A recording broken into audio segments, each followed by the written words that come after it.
Yeah, you know what it is. 140 for the rapper, busy man shit, nigga. They turn their head over, nigga. I read what Eve did to Adam. I just pray my love don't lie to me. Swing the iron like Samson, I can't let no hoe lie to me. I don't feel these rappers, all they lies is hypocrisy. Ain't no competition, ain't no rivalry. Niggas think I'm playing, I don't hear one word they saying. This shit light work. Think Muhammad one of us, he might lose his life first. Circle up and stay alert. Another cop can stretch the nigga. He ain't demon, this an exorcism. Watch I bless the nigga. You took that open blood, then you know I'm gonna get active with you. From the opposition, I see vision. Let me paint the picture. Rappers can they spin, I ain't listening. Is in fact a fear. If revenge was a woman, now I scope that bitch like Jake. So I war, we gon' run the summer. It's gon' be historical. Thought they making plays, made them niggas call the audible. Ask who run this shit, but that question is rhetorical. Bitch, I'm the one, me cookies with the oil. I'ma get him crackers, hell, should've never kidnapped my family. I can't be do that. Bet I be the last nigga standing. Do a life sentence for my niggas, pray you understand it. I might put a switch on his Glock and call it young baby. How you real triggering on them dots? You a bird feeder, claiming he a demon. What's a demon to a cold? What he saying something, I ain't hear. This shit light. It ain't about who got the gun, it's about who gon' up that fight first. I turn a bad situation to a game changer. Bring soldiers from the dead, just raised up the chain. Free shots, I'ma look like Aaron Jones when I run it. Never bite the hand that feeds you, you'll never get that hand back. He bitching about 10%, I don't wanna hear none of that. He dropping sword, fuck him, just make sure you get that cover back. Look around, he ain't with us, probably cause he never was. Now my chin, you with that, you for your brothers. Everybody wanna be Richard Porter, God kill him like Alpo. Play if he want, it's laying in the trunk like Lee Malvo. A certified woman's ass nigga, I am not a toy. Hey, out with that hollow sign, yeah, this the rim accord. Feel like Gullah Jack when I'm in Fayetteville, you feel your boy. Still up on my brain, still I think that's all that I do. The way I get it, boy, lost, they gon' start to call it L. Right. Game. Pop out on them demons like I'm hell, boy.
Yeah, on 44 shit, you know what I mean? Busy man.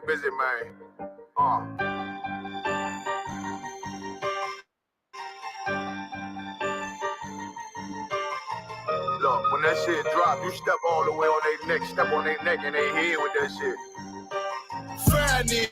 I ain't show no mercy, we gon' show them boy what time it is. I pop out like I'm Samuel, I got time to kill. Haters thought I died, I survived. They don't know how I did it, got it out the mud, straight to glory. They don't know how I did it, nice but he don't show them skills, how I show them skills. He ride but he don't work the wheel, how I work the wheel. They mad, I'm too solid, circle tight, yeah, vacuum seal. Know they want my life, I ain't worried, I got right for it. I got real soldiers, kill for me, nigga, watch yourself. They say you been in beast mode lately, you is not self. When you dropping that fire, precious smash, they inquiring. They can't stop what's coming, but I see them conspire. Cross the line, them firing. This bitch here, finna break the spin. No kindness, I don't trust you, circle small. You can keep your features. Me and my niggas don't keep no secrets. And it feel like Jeepers Creepers. Say they want some smoke, dog. Try and blow these chimney sweets. Coming like we coming, you can't even cap. These niggas don't run it like we run it.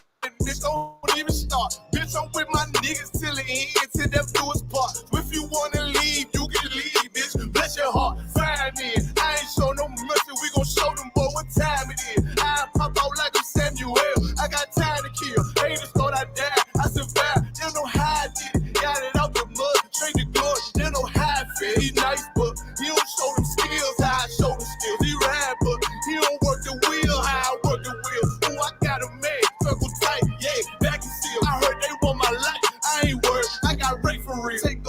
in effect. Yeah, I'm fully focused. You might not see it on me, just know it's women, that bitch fully loaded. Ooh, yeah, we up and rolling. Told them I need major motion. Think I'm joking. I'ma school them niggas like they baby Jody. Got it out the dust, now I'm too clean, don't know why they hate me. What you want out life, dog? Guns and butter, baby boy. U.P.K top, dog. Certified road runner. I'ma turn that line to a damn tank. I got choppers stashed in that attic like they had Frank. They had that shit on lock until I snapped on them like bolt cutters. You cannot play both sides, gotta choose your colors. See, I'm throwing that one up with that W, that's my blood, bro. Flying in, I ain't show no mercy, I'm gonna show them boy what time it is. I pop out like I'm Samuel, I got time to kill. Hey, the start I died, I survived. They don't know how I did it. Got it out the dust, straight to glory. They don't know how I feel. He's nice, but he don't show the skills how I show the skills. He ride, but he don't work the wheel how I work the wheel. Ooh, I got a made, circle tight, yeah, back and seal.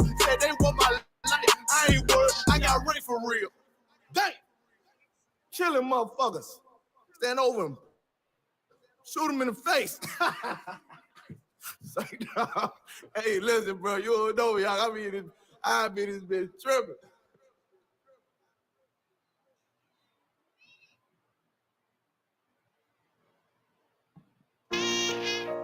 All jokes aside, you know how niggas be like, I'm this and that for life, this and that for life. I'm on West for life, nigga, this a blow. Hey, yo, Madara, here go a clash for you, my nigga. 140 for the rebel. The world turned its back on me. I'm a cripple. We got soldiers, he got soldiers, but I got different ones. Ain't no way out, I tell you once.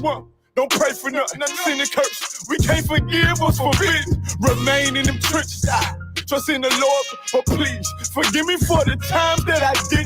If rank is given, have your respect to your apprentice. Be about your business. This loyalty's a death sentence. Look, trying to pick up with a blind fail. Hey, they said there'll be many mansions. I'm just grinding for my time share. Them devils ain't playing fair. They hunt you like bad pal. But ain't no getting out the game like Jumanji. You take that offense a Dundee. They try to deal death to a priest. You won't make it out in one piece. So you can stand. Just make sure you got the heart. Say your name 3 times and it's death do us part. Look. So how you feel about this truth I done shown? This ain't the like you think, little nigga. I should want. Even your own people go this zone. And the Lord said they hate you for my name. So you better keep it on. Ain't no more guessing. Ain't no more questions.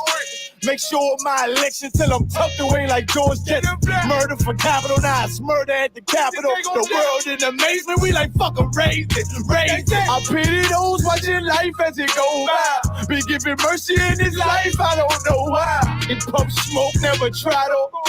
The dead at home, my brother be the dead, it's sold out on. In the photo, salute my nigga. They like, how you stay focused? I told them I'm motivated cause of you, my nigga. Brotherhoods and weapons, still got weapons on the scene.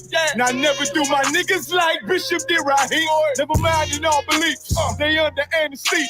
Shorty say she need me, said she wanna let that love go. Told I let that love grow.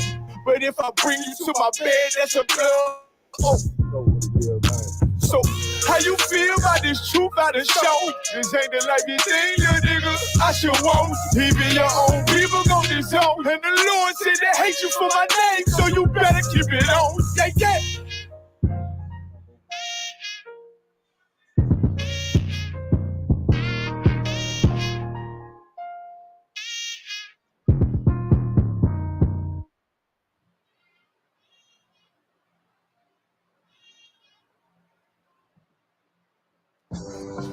You know,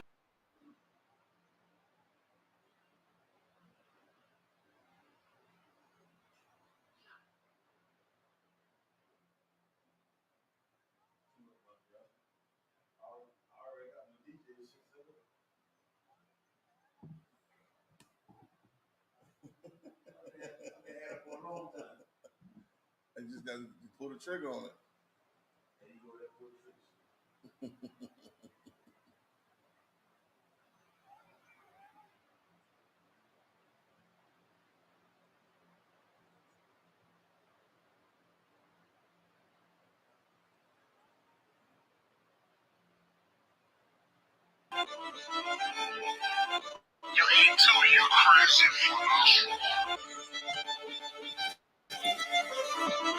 Big soldier, nigga. Just give me a reason. Fuck peace, get even. Won't beat with fear. Take it over, nigga. Let me make it clear. They want the cloud, we want the zone. That's the way it is. I'm about to start a fire. Whole team full of riders. They be dead on the ride, boy. Ain't gon' be no survivors. Big soldier, nigga. Come on. Don't care where it is. They want the cloud, we want the zone. That's the way it is. I'm repped out. Tell them watch your mouth. You know we gon' bend your block. I'ma walk in time bomb. I go viral. You niggas like TikTok, yeah. This ain't what you want. Tell them throw in the towel. We make niggas hit the clock, and with our toe fire, rain brimstone. They gon' think that you live a lie. We ain't got no picks. We want it all. We gon' make you pick a spot. We knocking on the door, so let us in. Or you know we gon' pick the locks. We in the field for real every day. While y'all just say watch, we making enemies. Our foot stores run no nothing by the eye. One try when I rock out, I'm like David when I sling shots. I'm putting attachments on everything. Y'all want me to connect the dot. This drum got 50 unreleased hits. You don't want to be the next to drop. I put them in a box and make that shit double wood. You don't want to be the next to flop. Yeah. Niggas feeling themselves. Get a shovel, tell them dig the plot. Can't fit you and your man's in it. Just tell them get a bigger box. Cause I'll put you in one and knock you out one. Call him my nigga knock. I'll put your song on, cut it on mute, and then tell you that shit was hot. Big soldier, nigga. Just give me a reason. Fuck peace, get even. Won't beat with fear. Take it over, nigga. Let me make it clear. They want the cloud, we want the zone. That's the way it is. I'm about to start a fire. Whole team full of riders. They be dead on the ride, boy. Ain't gon' be no survivors. Big soldier, nigga. Come on. Don't care where it is. They want the cloud, we want the zone. That's the way it is. Big soldier, nigga. I come in the name of the boss. So my niggas that is wartime. Already wait the coast. That point shoot bitch. Red Dead Redemption. Got them niggas scared to whisper. Is you with us or against us? Can't stop to the zone lock. I don't think you get the picture. It come from my head, I'm giving them lead. The preacher give him a scripture. Flow cold style vicious. Niggas sweeter than the missus. Got soldiers posted. I put them on your roof. Merry Christmas. Bring hither and slay him. Got the Glock, got the book of loot. Keep it stick like Dumbledore. Play dumb, I'ma let it loose. Call my gun harmony. Call my main bitch Betty Boop. He the truth, I'ma need the proof. Got stripes like Beaver Troops. Hit his ass like a Louisville. Hit him low, then I hit him high. Bring him home to the umpire. Give him balls like Wi-Fi. Turn the booth to a bonfire. Little bitch, I'm a live wire. I ride like a car tire. It's on mine when I ride by. Big soldier, nigga. Just give me a reason. Fuck peace, get even. Won't beat with fear. Take it over, nigga. Let me make it clear. They want the cloud, we want the zone. That's the way it is. I'm about to start a fire. Whole team full of riders. They be dead on the ride, boy. Ain't gon' be no survivors. Big soldier, nigga. Come on. Don't care where it is. They want the cloud, we want the zone. That's the way it is. I heard they coming for blood, I'ma be coming for more. Give me the floor, they better come with a mop. I'ma be making it pour. Nigga, I'm raw, fly with the hammer like Thor. Found on my ops in the morgue, tell I'm on fours. I'ma be bombing these lanes, understand how and war. I've been the lead, time to get back in the street, time to get back on my feet. Hats on the read, check out, we came from the east. Wait till my dogs are released, heard they was sleep. So we gon' wake them up, put them up in the sky, the Lord gon' take them up. I take on anybody, think he brave enough. I've been the same and I ain't never changing up. I'm in my zone, hit on my cellular phone, tell me whatever he on. I take that scouter, he on them perks and that powder. Homie ain't really that strong, I'm like a dog. Better yet, Benny King, I keep a lion head on my pinky ring. I keep a shield. Boy, you see everything. G43, Symphony, let it sing. So, that's the way it is. So, nigga.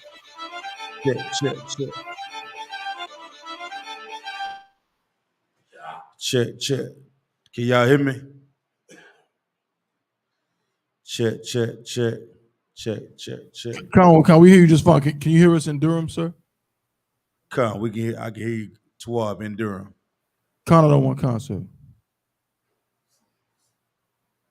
Salaki, sir, we also got Charlotte, Officer of 5,000 Lahab is in as well, sir. Okay, most high Christ.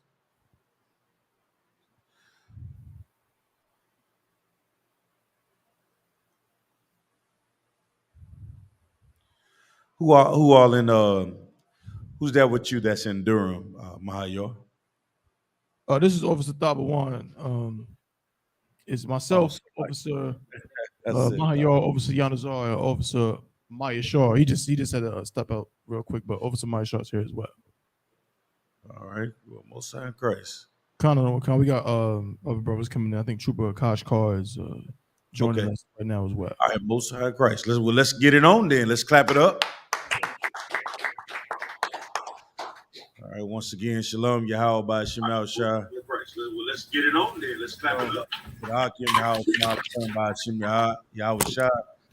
the sisters that tuned in, I'm preaching officer of 5,000 Zion Yahweh. And I'll be at the hymns until I had to relinquish the class to a brother or Captain Thought. So we just started in on the class. Brothers tuning in. Y'all know how I like to do it. I like to get into the topics, man. So Yana Zoe, Salakia, Thought one, you got any topics you want to jump on before Captain Thought get here? Salakia, nothing in particular. There's definitely a lot of a lot of things that's been kind of, proliferating through the earth. Let's get into this one. I know y'all heard of what's the country singer name? Jason Aldean. Aldean? Jason Aldean, right? The whole number one song in America. Number one song in America. And what do anybody know what was the name of the song? Try That in a Small Town or something like that. Try That in a Small Town. Now I'm curious to know. Now, the way they speak about this record it must be something like the new it must be the new flavor or something, you know what I mean? It has to be the new flavor. I know they was talking about the lyrics that was in the song and how it picked out specific incidents that have happened that kind of correlate to real life. And the guy was just saying he's just writing a song. Why is it that our lives are just so easily mocked, man? Right. What is it? Come on, what you got, Yonazo? We the Lord's chosen people, right? Yeah. So the scriptures tells us that we're the oppressed. We're the ones that are hated in this kingdom more than any other nation.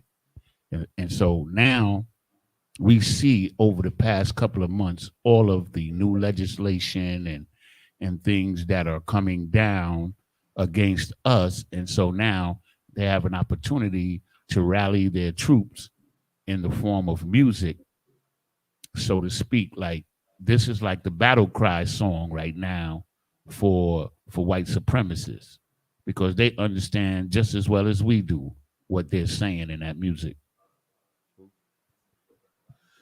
Let me get the book of Ezekiel 35:5, Baba Kusha. I'm right here right now, sir. You already had it? Yes, sir. Could you go ahead and read it for me on his own? This is the book of Ezekiel, chapter 35, verse 5. Mm-hmm. Because thou hast had a perpetual hatred. Because they have had a perpetual hatred. Meaning, like, this ain't something that's new. Right. It said thou hast had, meaning past tense, right? Right. Kind of one kind. This is something they have had for a very long time. They've had a perpetual hatred. What does the word perpetual means, Baba Kusha? Salaki Adawan, if I may. Come on. Perpetual, never ending or changing, occurring repeatedly, so frequent as to seem endless and uninterrupted. To seem so frequent and uninterrupted. So because of the Lord had mercy on me and allowed me to be in I.S.U.P.K, I fully understand what it means to have a perpetual hatred towards the children of Israel. That's right. And it seems like there's a constant onslaught of bereavement of Black, Hispanics, Native Indians. It's a continual effort, nonstop. You turn on your television, you turn to BET, they demolish your character, they make fun of your shortcomings. You turn to CNN, they lying to you about your neighborhoods. You turn to Fox News, they're talking about gentrification. It's a constant attack on Black, Hispanics, and Native Indians. They said by the time a child reaches the age of 6, they are very familiar with racism, man. In their mind, there's already a seared separation between races, if I'm not mistaken. Not my words. This is scientifically proven, right? It's like, sir, if I could. Please. If I could just share, I remember know what I'm saying? I grew up in the country, so I remember like being like elementary school. And so whenever we would like play, it was like me and maybe like one other brother, and it's like we always had to be it. And they said we had to be it because we was black. Damn, could you imagine that? Like now that you're conscious of what goes on, like we've always been tagged, you're it. We've always been the scapegoat. They've had a perpetual hatred, perpetual, nonstop, seeming like to never end. Ain't that what it said, Bunk, y'all? You can't think of nothing that you do all the time that you would think that you don't want it to stop sometimes. I know some brothers think, man, I can do this for hours. Yeah, right. You know, I can have fun for hours. No, you can't. I can smile for hours. No, you can't. I just go to the mall and just spend money for hours. No, you can't. But this thing that they hate, that the thing that they have for Black, Hispanics, Native Indians, it seems like it's never ending. You start hearing about the brothers dying, being unalive at the border. Now it's like every day on the news, they're putting new buoys out in the water to stop them from crossing over the borders. That they're coming up with new, ever since Agent Orange saying build a wall is always a constant reminder. When are we going to start building that wall? How can we, intensify border patrols, character or their jobs? It's a constant onslaught of how to reduce us to lower in this empire, man. Hey, excuse me, Salaki, sir. Come on. Biden ordered the governor of Texas to remove those floating barriers, which we all seen them. I hope. It's horrible, but he refused, man. There's no chain of command. Like he told Biden, like he ain't moving them at all. Take me to court. You know what's crazy? That's what I expect out of them, because they have a perpetual. They always that's who we're dealing with. That's the devil that the Bible speaks of. He's a deceiver, right? So when we talk about this song, try that in a small town, they're signifying these dog whistle terms that they use to let their people know, all right, it's time that we get everything in order. See, they'll play those songs, but when you talk about, what is his name, Leon Cohen? Cohen? Charlemagne asked him, well, if you're seeing all these issues in the Black Hispanic, the Black community, why do you sign the rappers that perpetuate this type of music? Y'all remember what he said, right? He said the kids got to eat. Yeah, I got mouths to feed. He said he had mouths to feed. So why can't we start making songs up? If Jason Aldean can make all them, you know what I'm saying, all the songs that he making, right, try that in a small town, this is the #1 song in America. They shouldn't have a problem with Captain Akkad, Prepare Slaughter. Right. Right. You can't tell me that song ain't fire. Right. You shouldn't have a problem with what's the brothers out there that was in California made the you know what I'm talking about? What's his name? What is doing? Cole. He shut YouTube down for a day. What, Natazar? Natazar, yeah.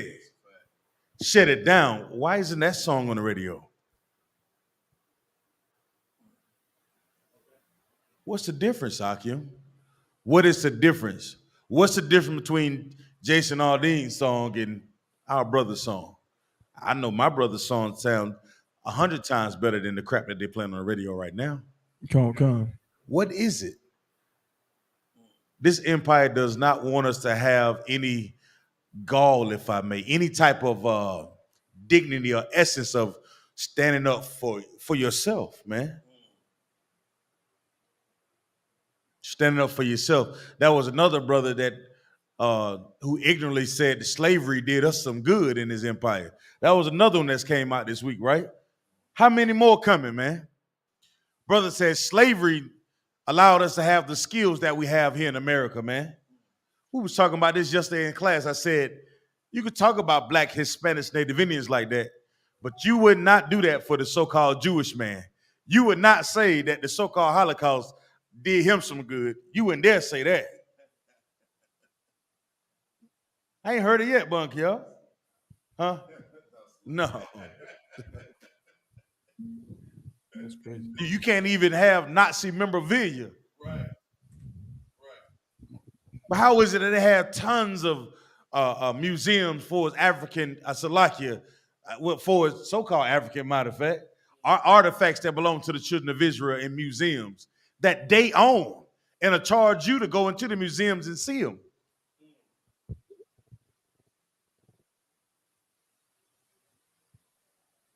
Read that verse again, Yonazar.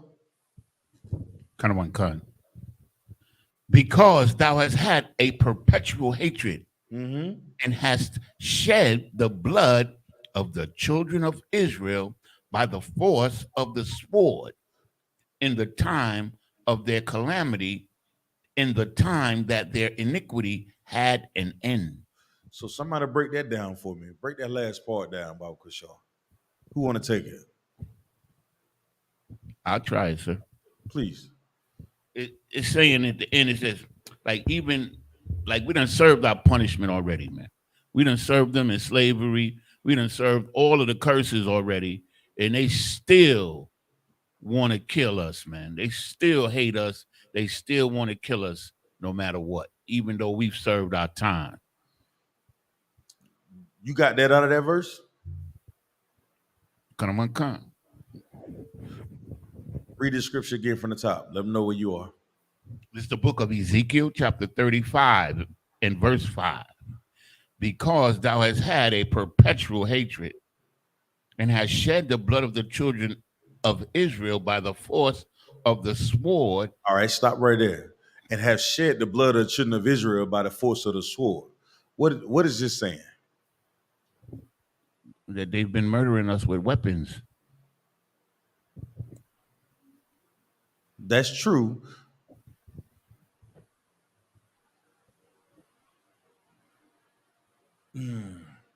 That's true, right? It goes together. It said, because thou have had a perpetual hatred and has shed. So it's saying this is in addition to. It's not just saying like, yeah, you had a perpetual hatred, but it's also, this is also in addition to what you've done with your hatred. It's breaking down what you've done in your hatred for the children of Israel, right? Come on. But when we say by the force of the sword, somebody may say, well, they're not killing brothers and sisters with swords anymore.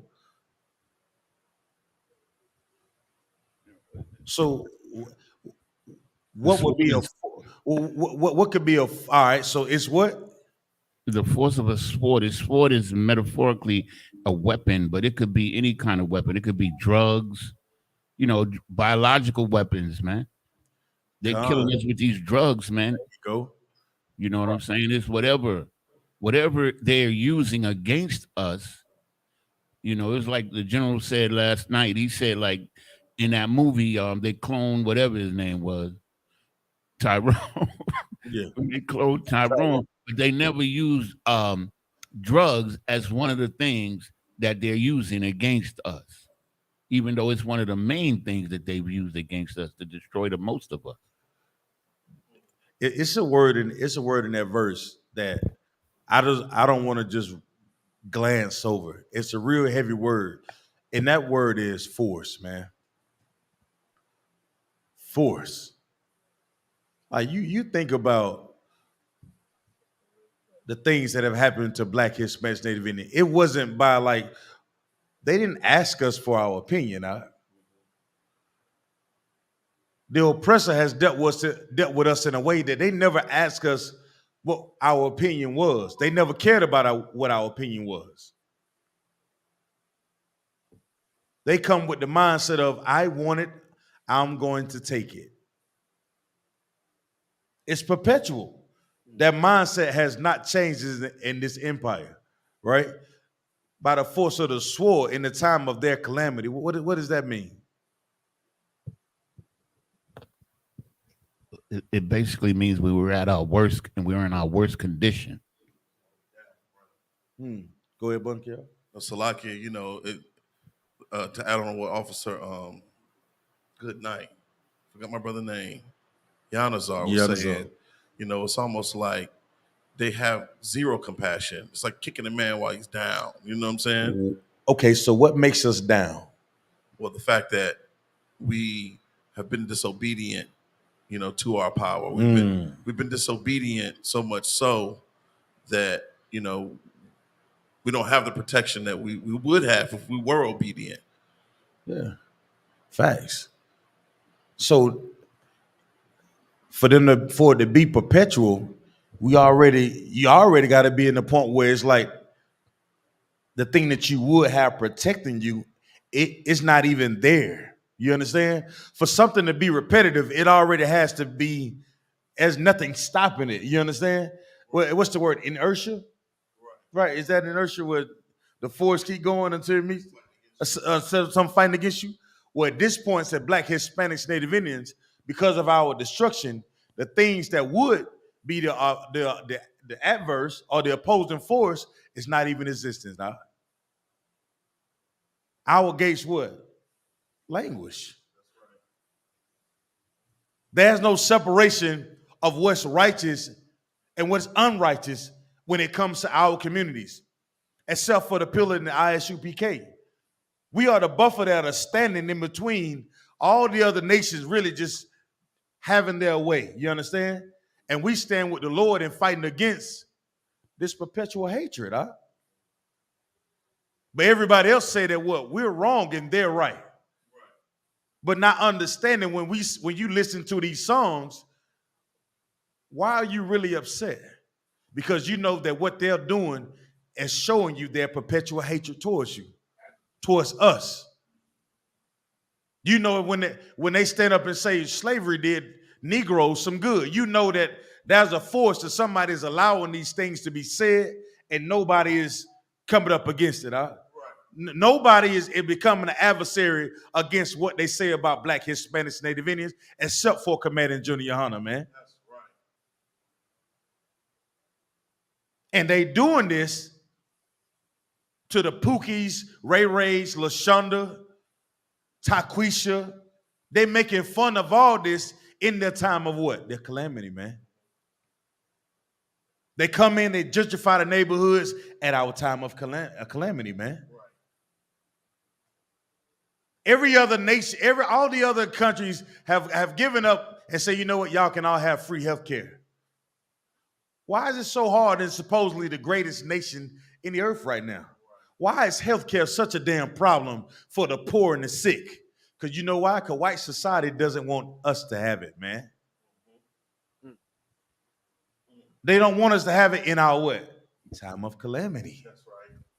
Salakia, sir. Please, come on, Jonas. I read an article today, or was it yesterday? But I read an article where in Las Vegas, in the wealthy areas, the rents are actually going down, but in the poor areas, the rents are going up in Las Vegas. Please, Salakia, that's a very heavy point that Officer Yanazar just mentioned. You know, you think about the brothers and sisters that have the unfortunate, experience of having to try to come to America, as refugees. And they talked about how, they have these aid groups that plant, gallons, jugs of water out in the desert. And then you have those coyotes out there, the so-called oppressor, cutting the barrels in half.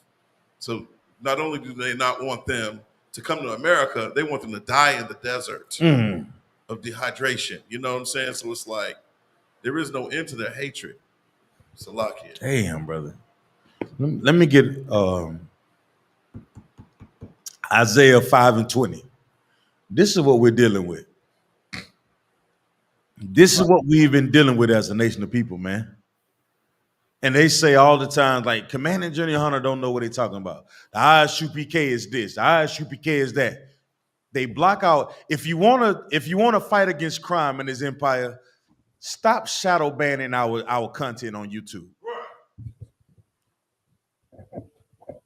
You worry about saving healthcare funds in his empire. Stop shadow banning our message when we saying stop eating pork, shrimp, crab, and lobster. Right. The food that we eating, the Lord is against us, huh? Us not keeping the law, statutes, and commandments, the Lord is against us. You see the things that the Christian church has produced over the years. Christians have had their way with this empire and across the globe. And guess what the Lord is allowing? He's allowing all of it to fall apart, man. Right. Right. Who got that verse for me? Isaiah 5 and what I said? 5 and 20. Please, come on. Okay. The book of Isaiah, chapter 5, verse 20. Uh-huh. Woe unto them that call evil good.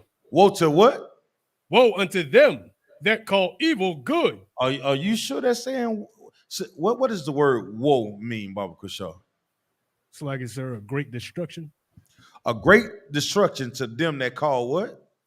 Evil good. So why would they receive destruction for calling evil good? So like it's because they're against good things.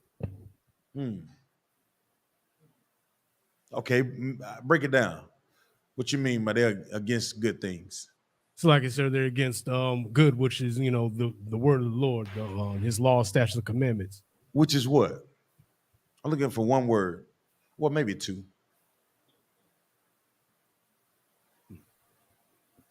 The truth. Kind. The truth. The truth is something that's good. But this empire be like, nah, that's evil, man. What are some of the things that they say that are good that are actually evil, Baba Kushaw? Being the fact that we know the truth. For those that are out there listening, what are some of the things that most people in the world would consider to be good things? But knowing the truth, knowing the true spirit of Christ, you understand? And what the King, our power wanted here on earth, what are some of those things that we know that are evil that the world calls good? So like go ahead, sir. No, so like if I may, I was going to say, you know, their whole holiday system. The holiday system? We've been conditioned to believe in fantasy. You know, we don't even live in reality. But so what makes the holiday system See, I'm glad that's where I want to go. See, because most people would contribute holiday system to what? A time for family, a time to get off work, a time to express love. Ain't that what they say? That's right. So how could that be evil when I'm being how Christians think? You know, it's been a long time. You know what I'm saying? But they think like this is a good time for my family to get together. Right. Haven't seen my grandmother in 2 years since the family reunion. I only get time off work, you know, this time of year to, you know, to celebrate, you know, these holidays. Right. So how could that be evil? Well, the celebration of the holiday in itself is the worship of other gods, which is a direct violation. It's sin, according to what our laws say. Mm-hmm. You know, and then, you know, the things that transpire when we do these things, you know, it's like adding sin to sin. You know, you can't just you put a Christmas tree up and then you get on your knees and you worship the tree with your children, and you don't even know what it represents. So what you're essentially saying is the origin of the things that we do nowadays is the evil part of it. Right. But they cover it up and call it what? Good. What was you about to say, Maya Shaw? Yeah, so like I said, I was going to say like interracial relationships and things like that, or eating shrimp, crab, and lobster. Hold on. All right, so let's do this. All right, so here we go. So that I like to do this so that way we all understand. Interracial relationships. Well, they tell us you can't help who you love. Right. Love has no color. They know what it says. You know? Why can't we just be what? Happy. Right?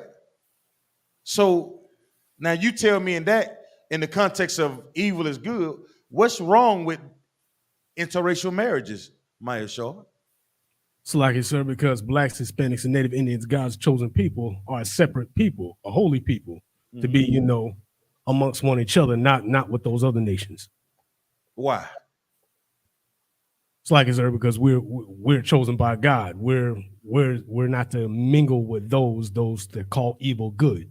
Why? Oh, slack it, sir, because of the law. But I'm looking for something very specific. So that way somebody may just be tuning in the class will be very specific. It is against the law. That's true. But what else?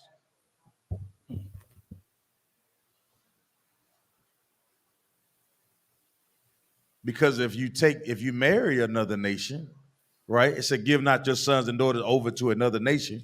Why? Oh, slack it, sir, because it weakens us. Yes, but what else? Salakia. Come on. You take on the customs of the other nations. Right. Come on, give him a hand. Mosiah in Christ. So the origin of it is like the Lord said, don't do it. And because what you do, you'll take on that spirit of what? The other nations and serving their God.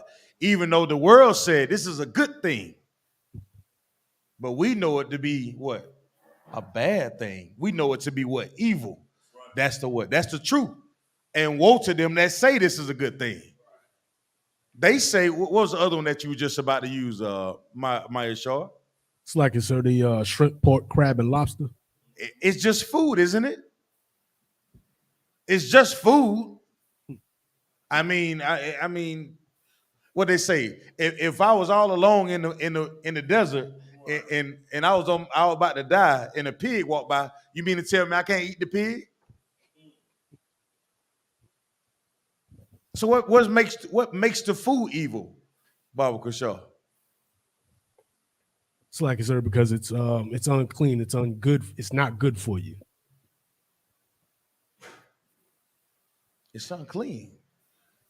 You see what the truth does for somebody who wants to live a righteous life? It makes things easy for you, right? And this empire, we're constantly bombarded by ideas of you making yourself feel good all the time. Right. And half of the time, those things that you think will make you feel good are what? Are evil. But this world says you can go ahead and do it. That's why the scripture says, woe to them. Because in your doing those things, you'll destroy yourself. You'll destroy your community. You'll destroy your children. You'll destroy a nation that's supposed to be separate, right? Oh, God. Somebody give me something else that they tell us is good, but it's actually evil, Baba Kushaw. So like I want, if I may. Come on. Online, we got young man Bell. He said LGBT, sir. Oh. And then he also said smoking weed. The smoking weed. Mm-hmm. Stimulate your mind, Craig. Mm-hmm. Get high, Craig. You ain't got nothing else to do, Craig. And it was it. So, what is that thing that they say is good about marijuana? What is that thing that they say that is good about marijuana? Salakia, sir. Please. Captain Knight Thoughts ready to roll, sir. And Salakia, with that, I'm going to turn the class over to preach the power of the Lord, Captain of 13,000, Captain Knight Thought Banyama. Yeah, boy. You're in it, in the game. Shalom, Yahaba Shem Shabaka Thumb. Yahwa Shemata Bashima Shai. How y'all doing today? Swap, sir. Good? Yes, sir. Yeah, I see you hitting on some good points too. You know what I mean? And that show, I think more so on the line of this whole, this drugs. You understand? Come on. That America, somehow think, that black people is at fault for the way they are today. Right. All right. And now, we'll go through a few things. I hope I don't lose you all in the process. You know what I mean? But we'll get through a few things today. So first off, somebody look up the reason why somebody will choose to do drugs. Just look it up on the internet. All right. And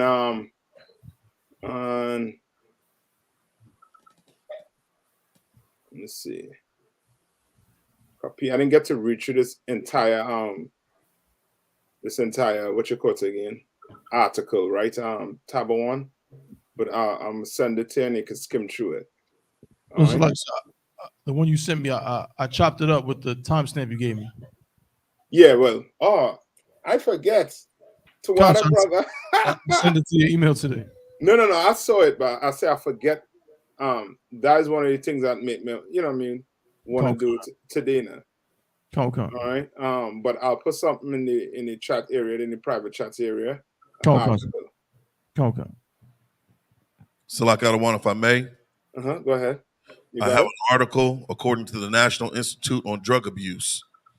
And the title is "The Science of Drug Use, a Resource for the Justice Sector. Why do people use drugs?" People use drugs for many reasons. They want to feel good, stop feeling bad, or perform better in school or at work. Or they are curious because others are doing it and they want to fit in. It says the last reason is very common among teens. And then, Salak, if I may, drugs. Which was the last reason again? The last reason is they are curious because others are doing it and they want to fit in. Right. I know. You know what I mean? We could. You know what I mean? That is how to put it. Tell me who wrote. Does it say who wrote the article? Connor one Con. Then I might know the mindset then. Come on. It's the National Institute on Drug Abuse, Advancing Addiction Science. Right. The NIH, the National Institute of Health. Right. So that is the, you know what I mean, the oppressor system. Right.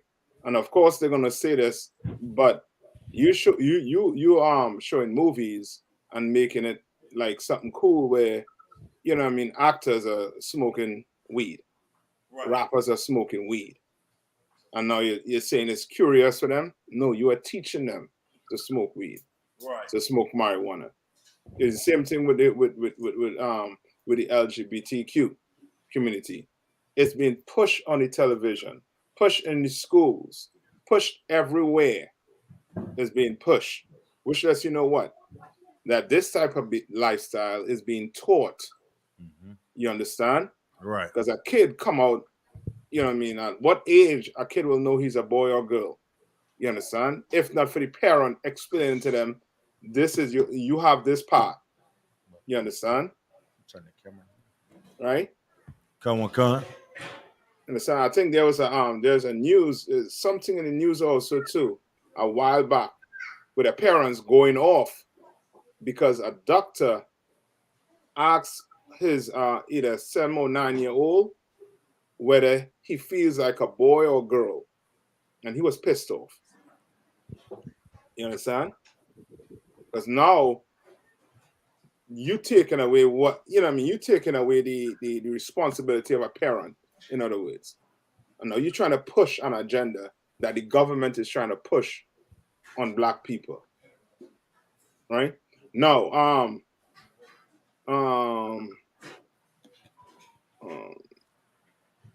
what's his name? Tabon. We won't get jammed up for playing the video, right? Or you don't know? I'm not sure, so but I don't believe so. Okay. Should be public. So we're going to see something here, right? And you're going to see why we say the oppressor is the devil the Bible speaks of. You understand? This wouldn't make it to you know what I mean, like to CNN or Fox News and stuff. You really had to be, you know what I mean, you had to know these websites, you know what I mean, to get some of these news. But it's out there. Right? So go ahead and play it from the top one. Concert. Lock it.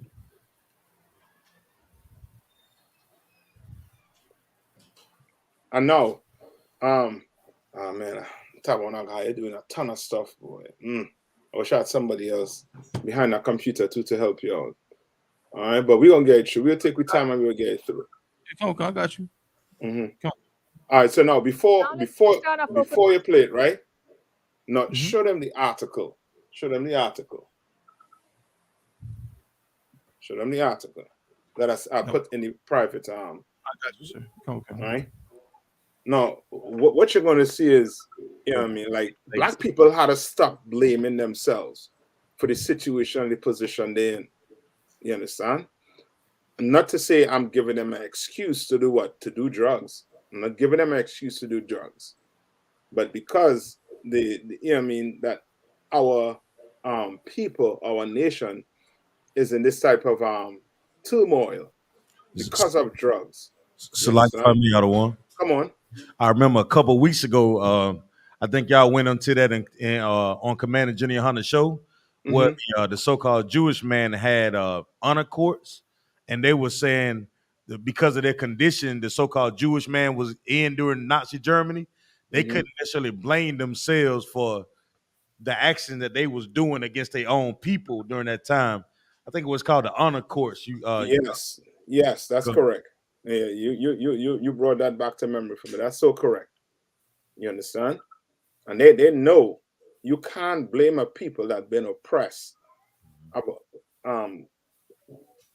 because of the position they're in right now.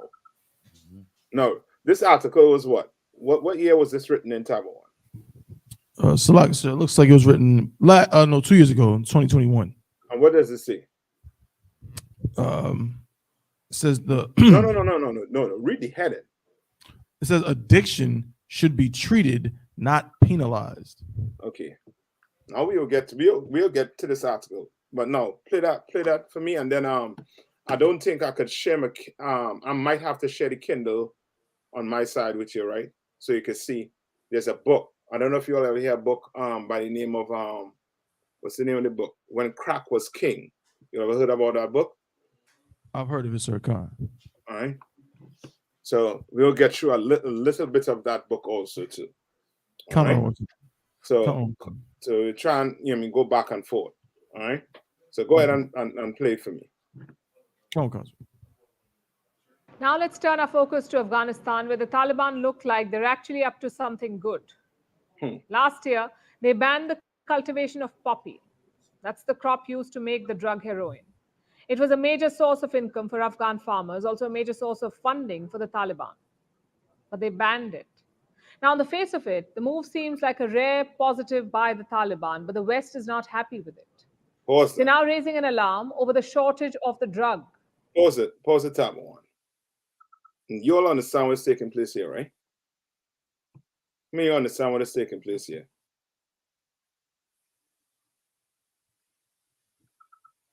Sir. I'm going to say class, but Akim. Sir. Come on, what's taking place here? Okay, if I may, sir. Mm-hmm. Okay, the flow of profits from the heroin that the United States government and their associates have been receiving from the opium trade is being jeopardized. It's being what? Being jeopardized. No. Okay, what you're saying is correct. You talking about the overall, but I talking about what was just said there.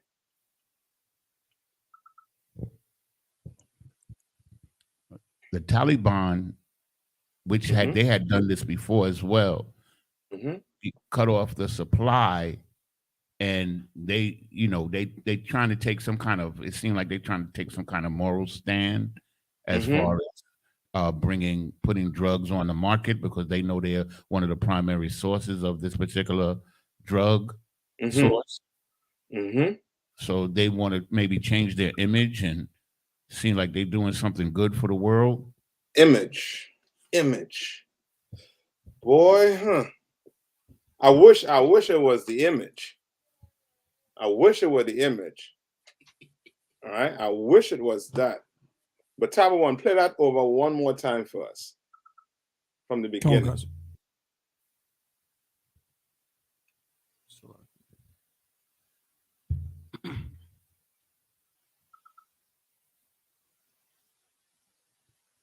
So like I said, my computer's going to go. Take your time. Now let's turn our focus to Afghanistan, where the Taliban look like they're actually up to something good. Last year, they banned the cultivation of poppy. That's the crop used to make the drug heroin. It was a major source of income for Afghan farmers, also a major source of funding. Pause that right there. So this drug is a drug that used to make what? Slocky, sir. Opioids, but she said something there. What she said? Heroin. Oh. Heroin. Right. All right. I hope I'm pronouncing it correctly. Right. Right. Now, heroin. What type of drug is heroin? who's mostly affected by heroin? Sucks, or blacks and Latinos in the inner cities. You see Maybe the Indians too, the reservations. Salakia. come on. Caucasian, sir. Let's see now. So you remember the article we just read, right?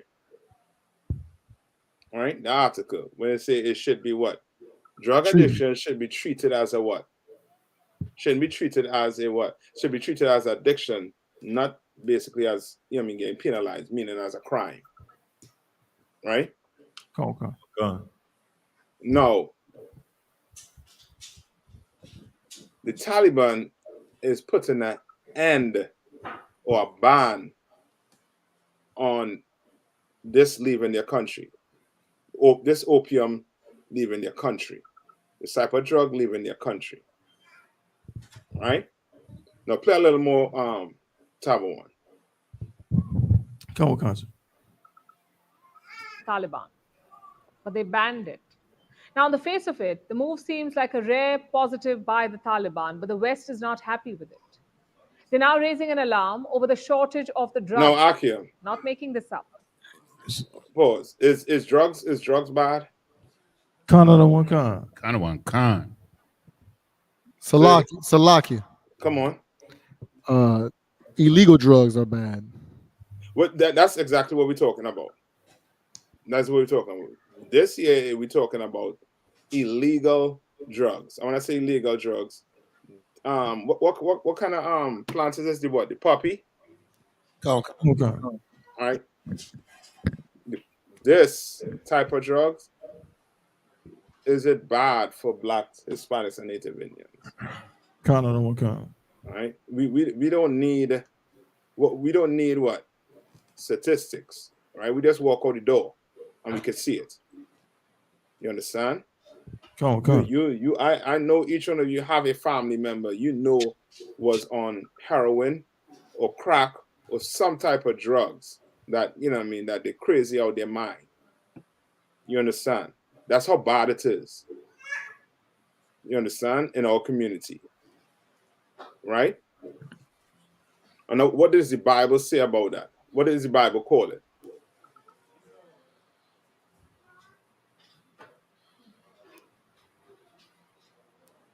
So like you say, was the Bible called the drug addiction or drug abuse?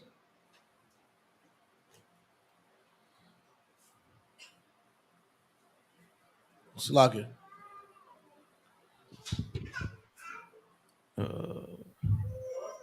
It's like it looks like Cap might have dropped out. I think he'll be back in a second, but it looks like Cap dropped out. It was kicked out of the live or something. I'll play the video from the top in the meantime.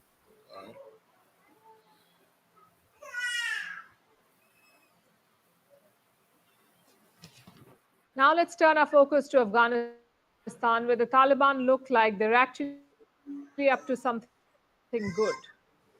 Last year, they banned of poppy. That's the crop used to make the drug heroin.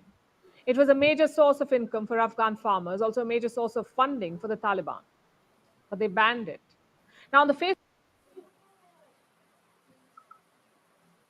All right. Sorry, I think I either I kicked myself out or something happened to drop. All right. No. They say it was a major source of what? Income, sir. Of income. What do black men say that they're doing selling drugs for?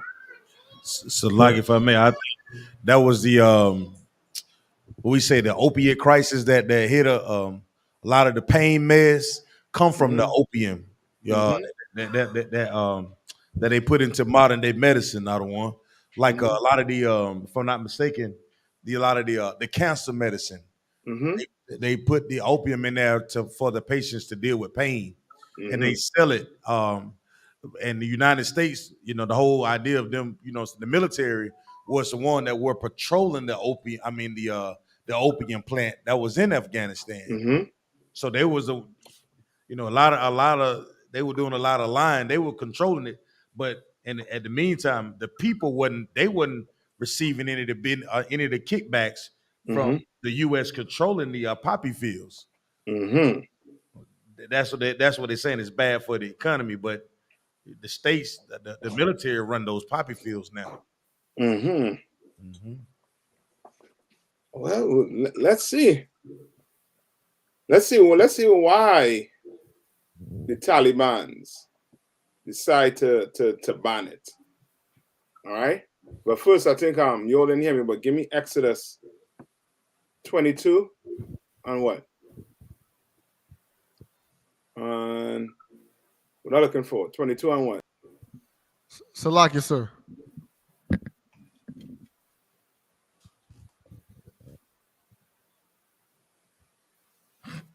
$22.1.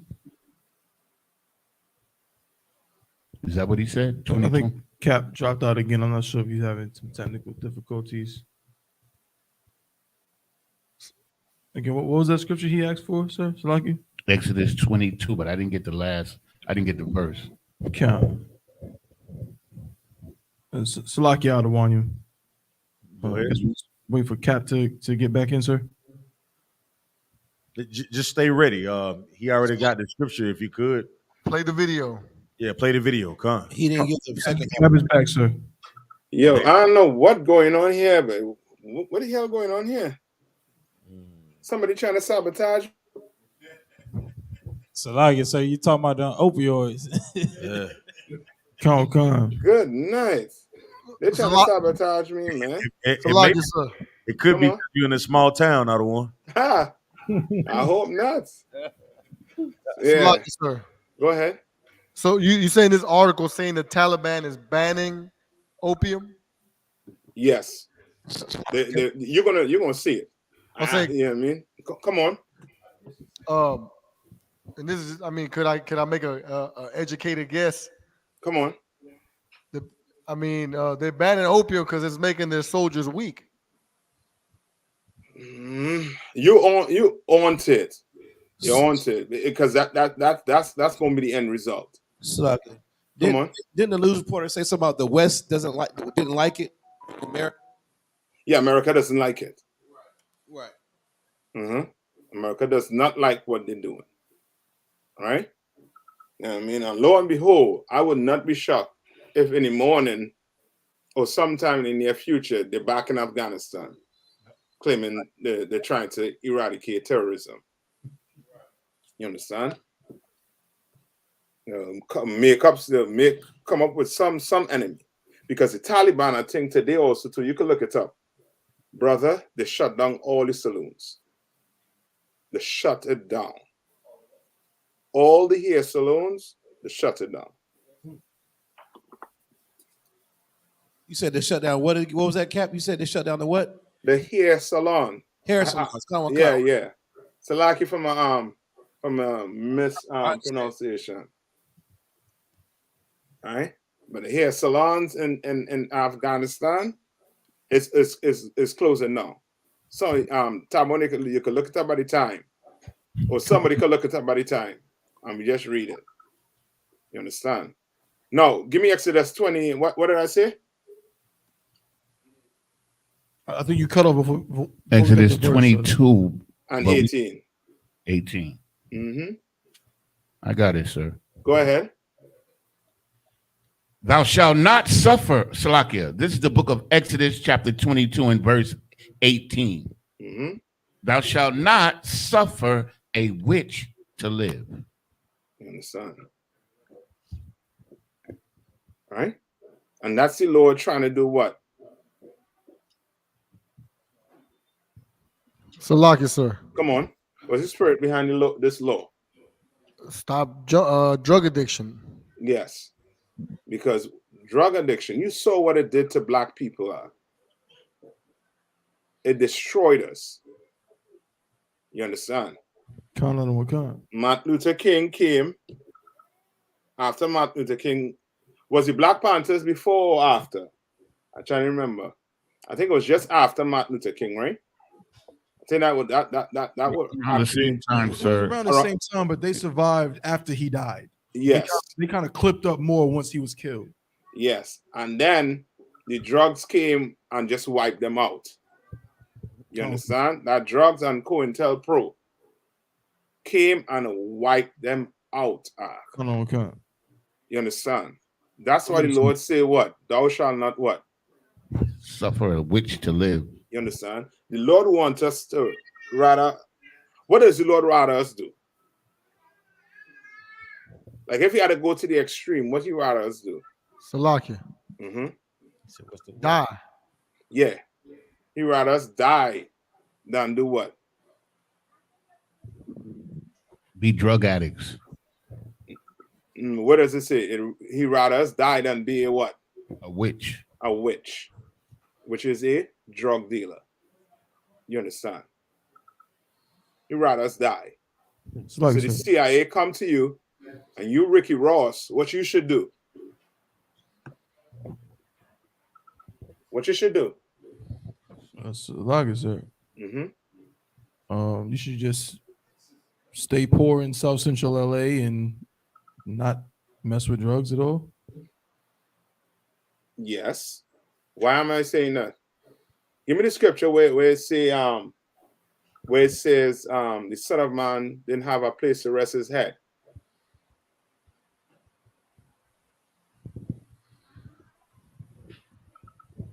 You understand?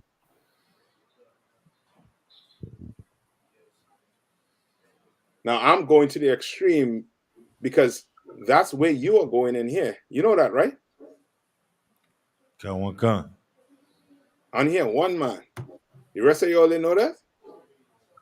Come. The rest of you all didn't know that your life on the line here for your brothers?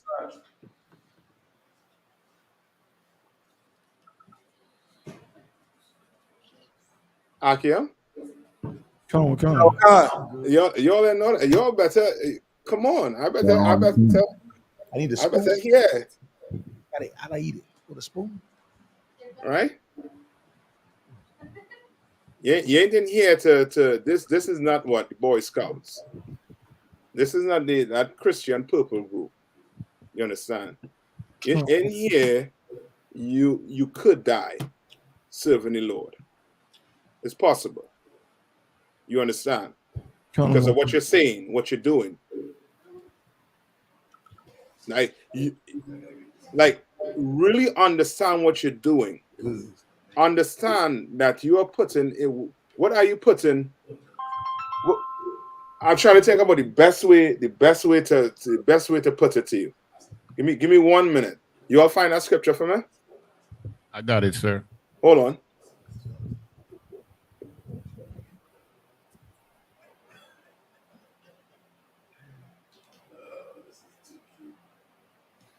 Thank good, boy.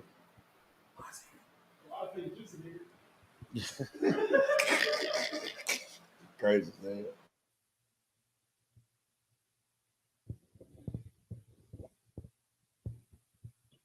Yeah. Who have it for me? I got it, sir. Come on. This is the book of Luke, chapter 9, and verse 58. Mm-hmm. And Yahushua said unto him, foxes have holes, and birds of the air have nests. You want to know why I tell you you're going to have to go to the extreme?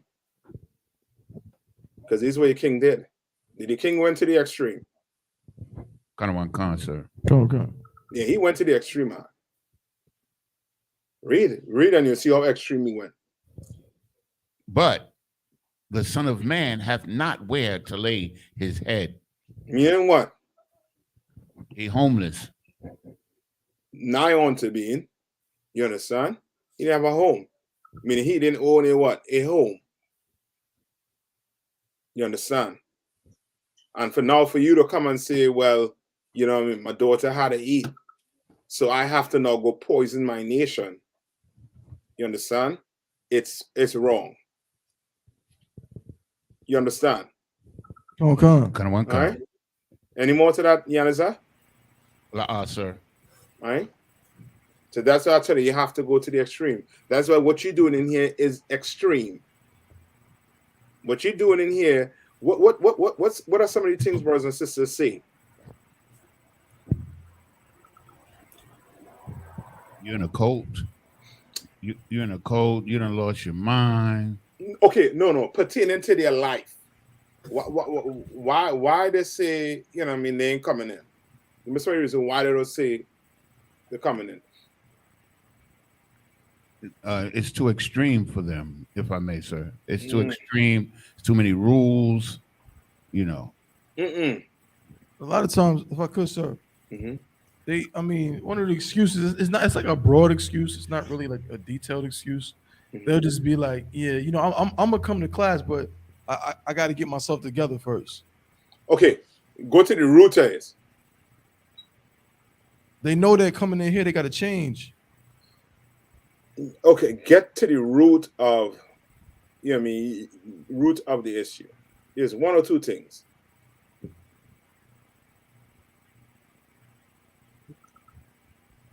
I think Officer I.S.U.P.K got something, sir. Oh, so like, sir, they don't want to change. That's what Tabon is saying. I know Hawan. I will get to the root of it.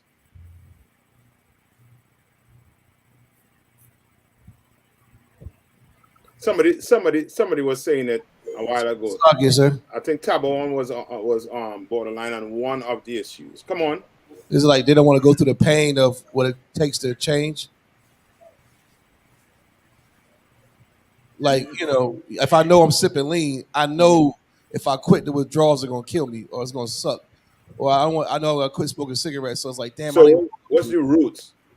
They're just, you know, it could either be they are scared. too weak, they're scared, or they just selfish. They don't care about the nation. Okay, simple. They want to get high. Oh, yeah, there you go. Right? Come. Simple. They is either the reason why they're saying it's too much rules is because they want to get what? High. Because ain't nobody outside of the school. You could sit down and have an intellectual conversation with a brother or sister pertaining to the issues that go on in the black neighborhood. And they're going to do what? Would they agree with you that black people are dying at an alarming rate? That black people are addicted? Come on.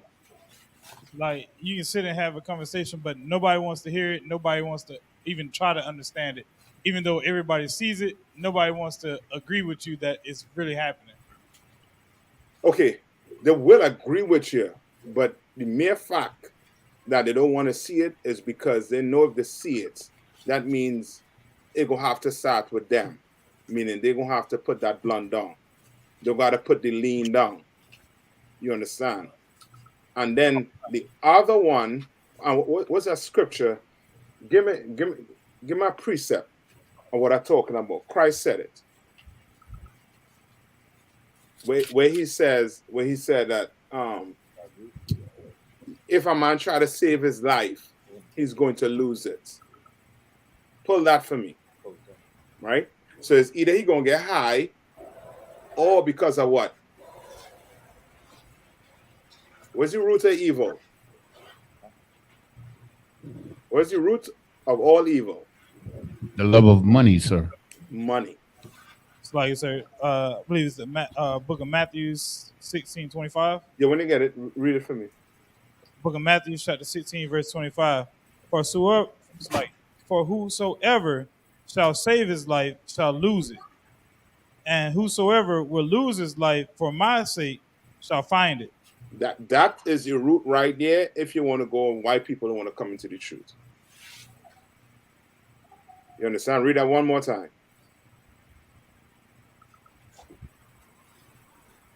It's lucky, I got it. Come on. This is the book of Matthew, chapter 15, 16, verse 25. For whosoever will save his life shall lose it.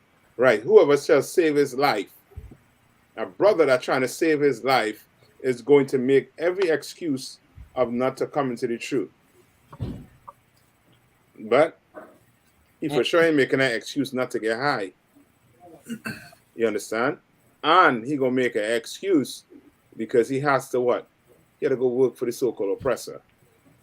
He need that money. You understand? You know why your brothers and sisters at camp against you? Because he knows where he gets his food from. You understand? And if he thinks getting that person angry is not going to get him fed, then he ain't coming nowhere. He's not willing to go that route, go all the way. In his mind, he suffer enough.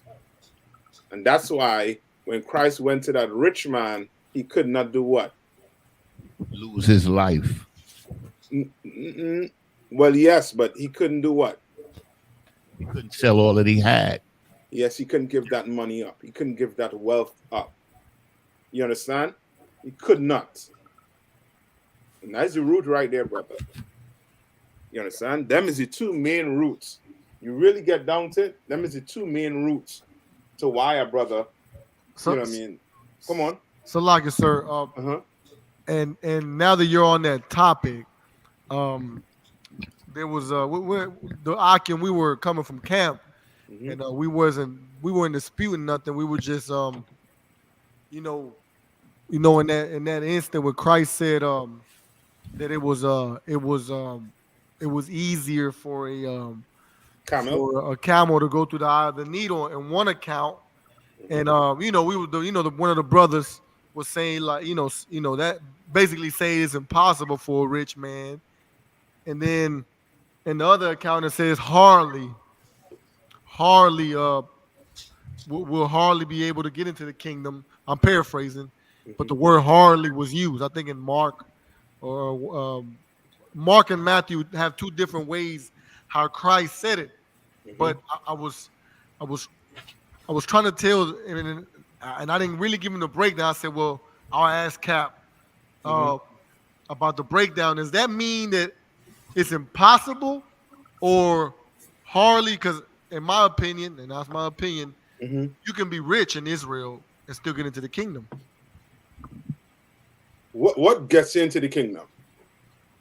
Keeping the law, statutes, and commandments. That's it. You understand? The riches don't get you into the kingdom, and not because you're poor. That means you have a pass to get into the kingdom, right? You understand? So, like, come on. If I could, sir, would it be a situation where Christ, in both accounts, even though some of the English translation might be a little different, but it's still we know it's blacks and Hispanics speaking. We know Christ was as we say, what the fact is he was a black man. So him saying it's impossible is almost like me saying like, yo, bro, like you can never beat me in one-on-one. It's impossible. It doesn't mean like literally it could never happen. It's like it is so difficult that I'm using this language to be like, yo, like it's nigh unto never happening. Because if you a rich man, look at your Jay-Z. If Jay-Z go on his YouTube and see Commander General YAHANNA or the generals or or the other captains speaking, he might even be like, damn, this makes sense. But then he's gonna be like, yo, I got that $2 billion deal on the table tomorrow. You know what I'm saying? And now what he gonna do? He gonna give up all them billions and come sweep floors and I.S.U.P.K. Brooklyn with Hazahab? Probably not. Yep. That's what you described there is how to put it is the breakdown basically. It's hard. It's difficult. Now is there a brother that will be like will turn it down? Oh yeah, their brother that will turn it down. Remember the Bible say where it say in Psalms where he said the Lord reserved 10,000 men that will not bow the knee to who? To Baal. You understand what I'm saying? Does that mean I 10,000 poor men? So like it, sir, it was just the slang. It was just the slang he was using, sir. Yes, it's black people. That's how we talk. And it's like you remember I think it's Solomon. When Solomon say of 1,000 men, how many good men he found? So like, sir, one. And of 1,000 women, how much he has found? None. Like, none. So I guess your wives and them ain't making it into the kingdom. So like sir. Them sisters ain't making it into the kingdom. That you know what I mean? You understand? It just means what? What does it mean? It's very hard. Yeah, that's all. it's difficult. I mean, a man understands, the power of taking orders. He understands it, completely. But it's more difficult for a sister in this kingdom to comprehend. You understand? Because her desires is going to have to be onto who? Her husband. So it seems like if she has to give up a little more, right? And to her, the power that the so-called oppressor gives her in this kingdom, oh boy, to give up that's like putting $2 billion on the table for her. It's hard for her to give that power up. All right. Somebody else going to say something? Come on. So like, I was gonna say what Al-Sattaban was saying. It's so heavy, like because that's why you get brothers like the Kyrie Irvings and the Deshaun Jackson them, where they can say the Israelites are black, the true Jews, and then come out and apologize because they look at that $1 million deal or that 2 million, whatever the case may be. They look at them deals and they say, I'm looking at this money, so I must have made it. You know what I'm saying? And see themselves as not one of us. Yeah. Correct. Or guess what it's saying? I'm going to try to do what?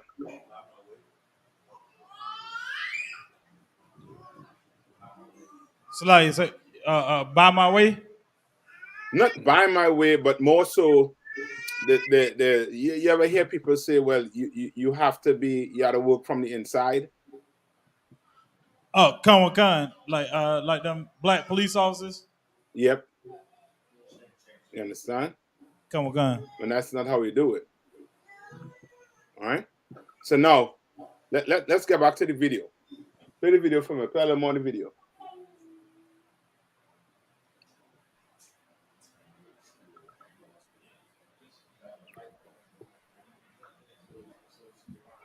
You said go back to the video, sir? Yeah. Yeah, a little more of the video.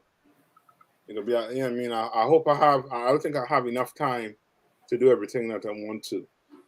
We're gonna try and, get as much in as we could. Okay. Last year, they banned the cultivation of poppy. That's the crop used to make the drug heroin. It was a major source of income for Afghan farmers, also a major source of funding for the Taliban. But they banned it. Now, on the face of it, the move seems like a rare positive by the Taliban, but the West is not happy with it. They're now raising an alarm over the shortage of the drug. Not making this up. Some in the West do not want this poppy ban to continue because this could lead to problems on Western shores. Our next report explains. The Taliban are in the middle of a war. Not the usual kind, though. It's their version of a war on drugs. You see, Afghanistan is the world's heroin basket. For years... Pause that. What does that sound like? What does that sound like?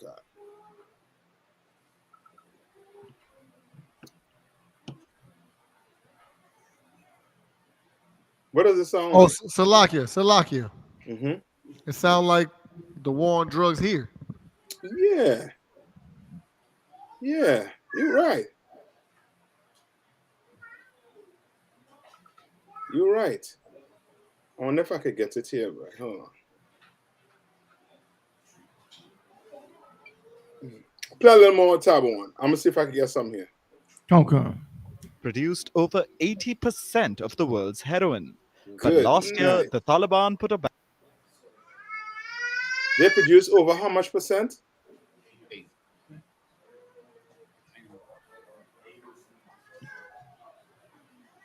What did it say, tab one? Over what? 80%? I think they said 80%. Over 80% of the world's 80%. over 80% of the world's heroin. 80. But last year, And they're gonna put a ban on that? Or somebody fitting to get invaded again. So, like, if I may have one, Come on. this ban also goes into the increase of fentanyl coming into the stage too. because instead of they've been coming back on this heroin and this poppy seed for like the last year for pain meds. So-called China been selling their fentanyl to the States to replace the product for the amount of product that's been coming into the States for his poppy seeds and opium out of one. Okay, I hear you with what you're saying there, right? But you're gonna have to, okay, what did the news anchor say they're using it for? Say again, sir? What did the news anchor say? For profits. For no, profits. she called the drug by its name. Come on. What drug she called?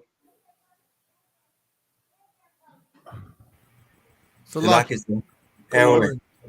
Yeah. She called it by its name. And English is a funny language. You understand? Did she say for medical? You know what I mean? These opium is for medical use. This, that, the other. What did she say? Heroin, sir. Yeah. And you don't see why she say heroin. You understand? And that's why today, okay, you could clearly see there's an opioid problem in the country. And that's why today it's a what? They're treating it as a what? As a disease. Yes, as an addiction. Correct. Right? You're correct.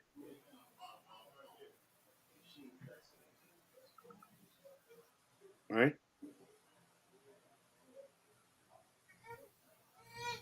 Right? Now, let me see if I could share this with you, Tamu.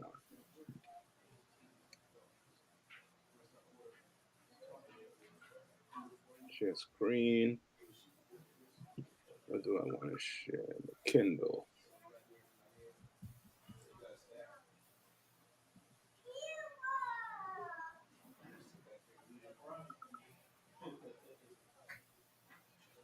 Give me 1 minute. Let's say that's how to there's something here. 1 minute, right, Tab 1.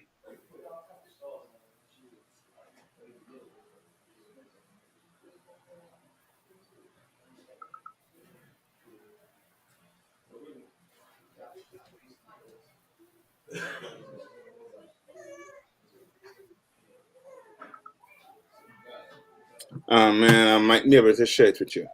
All right? Because this Apple thing tell me a whole ton of trash. But how I gotta restart. All right, what I'll do is I'm gonna read it, right? Okay. This is from when crack was king. I might be able to find an excerpt, sir. Okay. Trying to see what page I'm on. 1 minute. If you can read a few words, I might be able to find it. I'm on page 45. I won't be so far.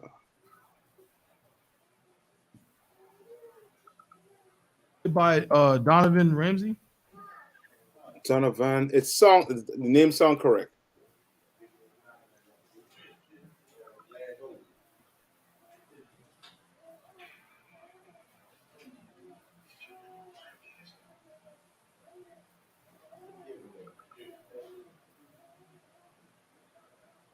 Yes, so I would just need like a couple of words, and maybe I might. Oh, okay. So they say this is one from here, right? Okay. So they say now parts of many of our cities, this is on page 41, right? Lies in ruin. You need not leave these city limits to verify the destruction and the resulting hardship to our citizens. And you know whom the fires burned. So he's talking about the riots. You all remember when Martin Luther King was murdered, right? Come. There was a ton of riots that took place, right? A ton of riots that took place, and they burned down stores. You know what I mean? You know what I mean? Black people was really angry because of that, right? So they say out just as you know who lit the fires. He told the group, which included civil and religious leaders. they were not lit in honor of your great fallen leaders. Now you can clearly see this is a what? Oppressor talking to your black leaders. You understand? And he's telling them that the fire was not lit, right, in honor of your great fallen leaders, nor were they lit for an overwhelming sense of frustration and despair. Those fires were kindled at the suggestion and with the instruction of advocates of what? Violence. What is he saying?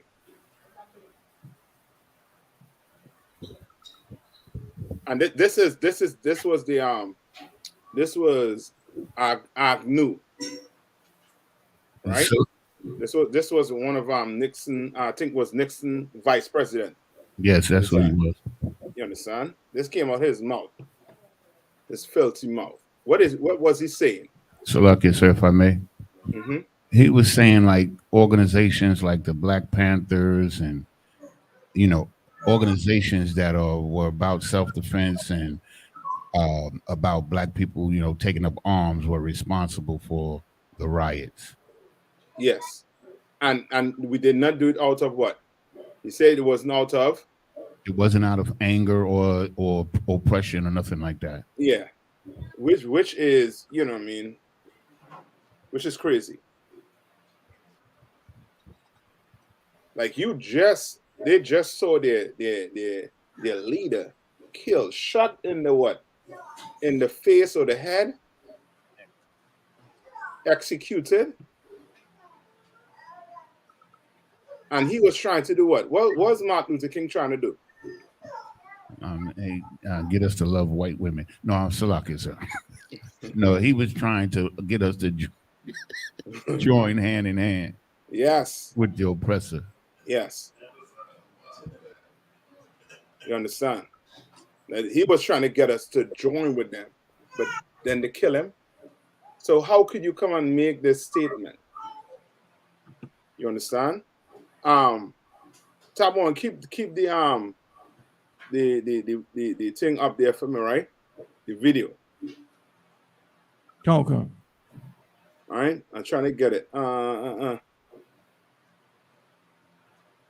That's so, eh? Give me 1 minute.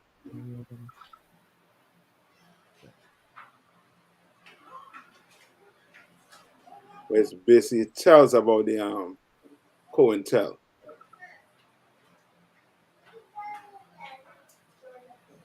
Okay, now let's go here. This is on page 45. All right. Now play a little bit more of the video, and then we'll get to this a little bit. Okay. The Taliban put a heroin basket. For years, it has produced over 80% of the world's heroin. But last year, the Taliban put a ban on poppy cultivation. Poppy is the crop that is eventually turned into opium and then heroin. It was grown throughout Afghanistan, especially in the west and southwest. Nowadays, you see headlines about the Taliban burning down fields of the crop. Now you'd think this was a good thing. The women-hating tribal warlords finally doing something good for a change. But it seems that the West isn't too happy about this move. Take a look at these headlines. The first article talks about how the Taliban's successful opium ban is bad for Afghans and the world. Yes, really. It's by the United States Institute of Peace.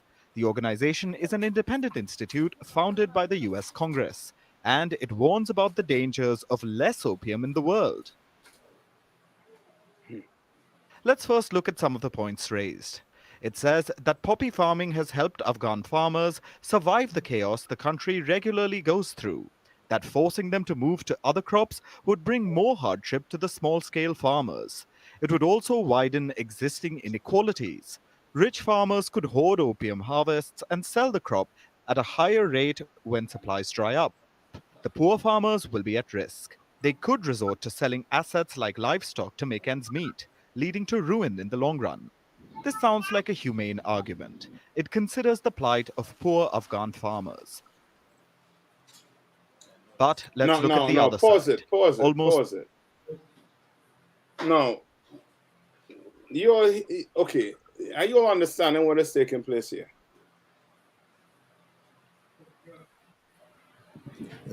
Salak y'all the one. It's all propaganda, if I may. Okay. Okay, just by what you're seeing. That they want the they're essentially saying it's better that the people stay high off heroin than it is for them to cut it down. Other one. Salakia, sir. You on it? Mm-hmm. Come on.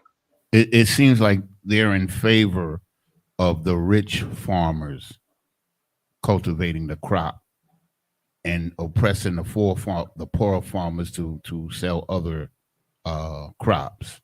Not really. America don't really care about the money. I want to say they don't care about the money, meaning they got money. You understand? They're sending billions to Ukraine.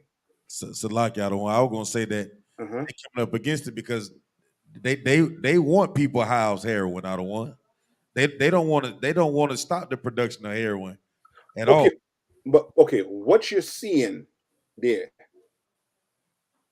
meaning okay, if you are an Afghanistan citizen, if you want an Arab, what would you be saying?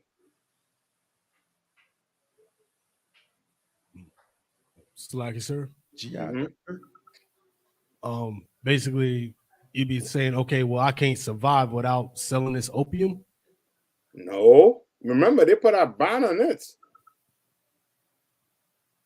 Okay, what was the excuse or what was the reason that was given?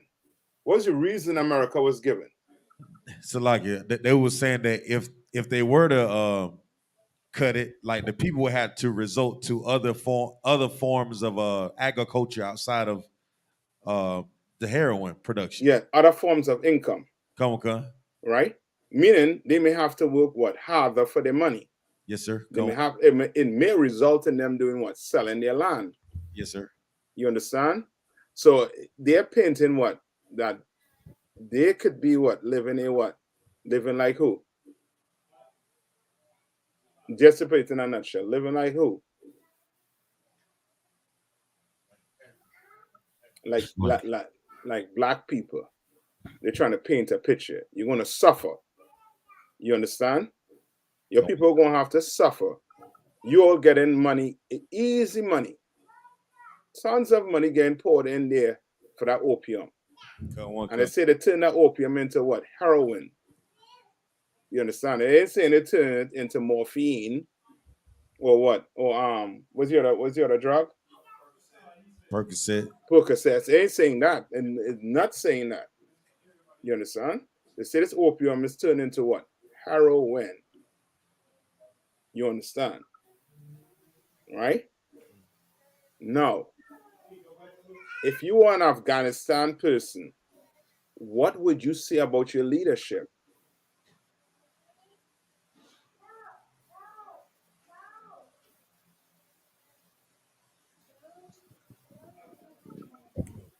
Slacky, sir. You'd say that they're allowing this to happen to us, that they're not supporting us. I think I lost any on that. So like, sir, if I may, could we go back like 10, 15 seconds? Go ahead. Take them out to 10, 15 seconds. Come.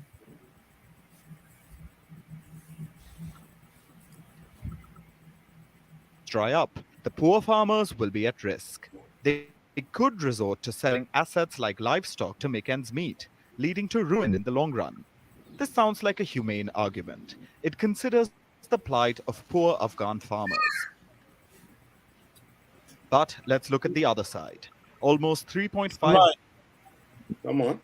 So I believe a little bit before that, they tried to make it seem like that if they weren't growing these poppies, this heroin, that it would affect the entire world.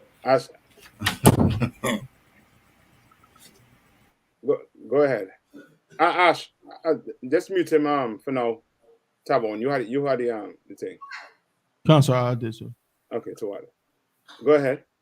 Come on. So I believe like a little further back in the video, they didn't address it as it would only affect the farmers in Afghanistan, but they made it seem like it would affect the earth or the world if they didn't grow those poppy seeds or that heroin. If they didn't grow it, it would affect everybody. Like basically, making it like a political move. Like, oh, if we don't do this, this is helping everybody, not only y'all. Okay, yeah, that's what it said. But okay. Okay, basically, let's put it in a nutshell for time's sake, right? What they're trying to do, or what America is trying to do, America is trying to counter what the Taliban is trying to do. What's the Taliban trying to do? Lucky, sir. Uh-huh. Could it be that the Taliban is actually purposely trying to stifle America's economy? No. Salaki, sir. Come on. Yeah. The Taliban is trying to do something good to stop the production of opium over there. Why? Because they see the problems that is they're using it to create heroin. So they don't want the heroin be produced by the poppies that they grow. So I don't think they want to be associated with that. No. So like if I hey, I ain't lying. It's oppression is real. Israel. Trust me. Oppression is real. Come on. Like if I may, sir. If they stop that, it'll be a form of freedom for them. Okay, what do you mean?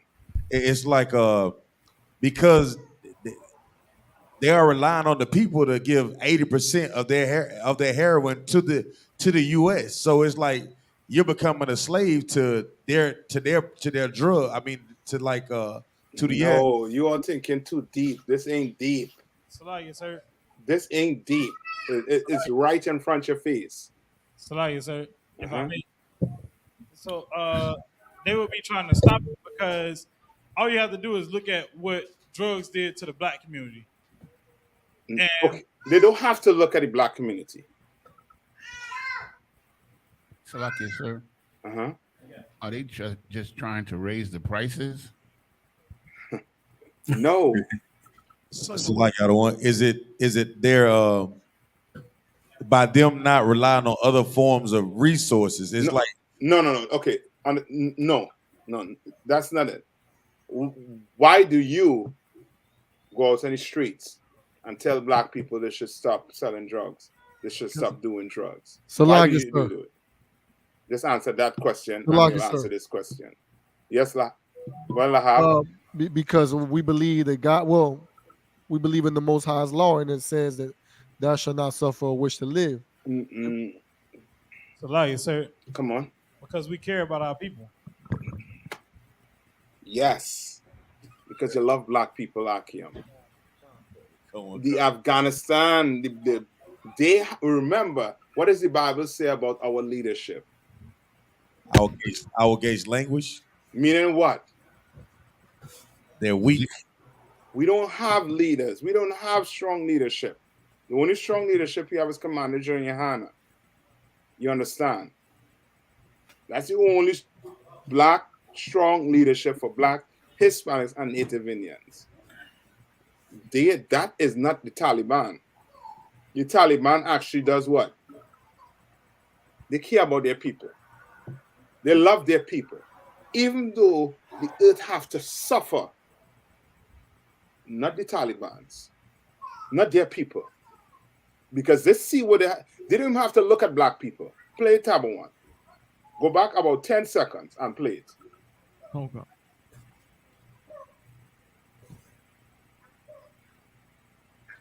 Leading to ruin in the long run.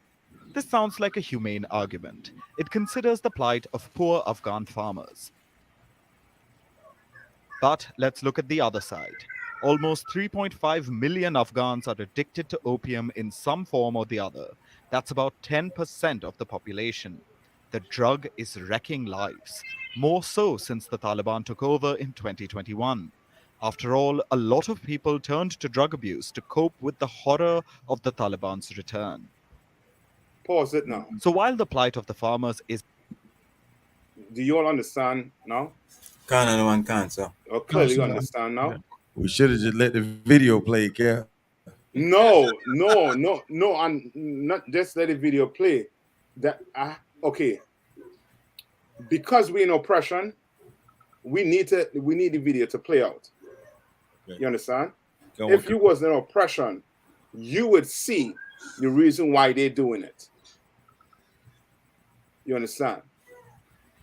They care about their people. They love their people to the point where they're willing to go to war with the entire earth. It's like so. Come on. Counsel, I just didn't know that they was taking the drugs. I didn't know. What you mean? You didn't know they was taking the drugs? So drugs coming from there, you know they're taking the drugs? How do you think America was able to stay there for so long? I mean, I guess I'm just not up, but I knew that they was exporting it because we was talking about how it's 80% of the world's population of heroin. So the conversation, I thought we was talking about, our people being on heroin. I didn't know that, you know what I'm saying, these Arabs was out here getting high. I didn't even know. No, I'm talking about our people and all being on heroin. But I'm trying to show you the difference with leadership. Come on. You understand? Yes, sir. I'm trying to show you the difference with leadership. They're seeing that their people are being destroyed by drugs and willing to go to war with the rest of the earth. Remember in the beginning, they say it's the war on what? War on drugs. But with Nixon and them, it was war on what? Blacks and Hispanics. Yes. It wasn't war on drugs. Because if it was war on drugs, then they would have stopped the drugs from coming in the country. They could have easily stopped the drugs from coming in the country. Easily. So don't tell me you care about black people. You understand?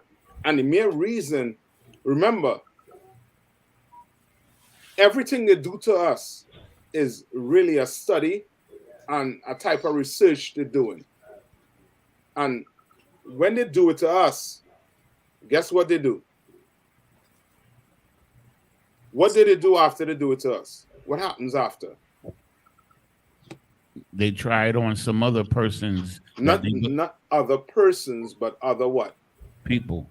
Other Races. nations. Yeah. Yes. You understand? They tried it on other nations. They knew that when they gave us drugs, what happened to our community? What remember what I just read? It was in what?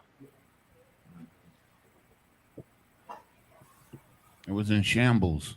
Yes. Brother, you go take a look at these poor black communities.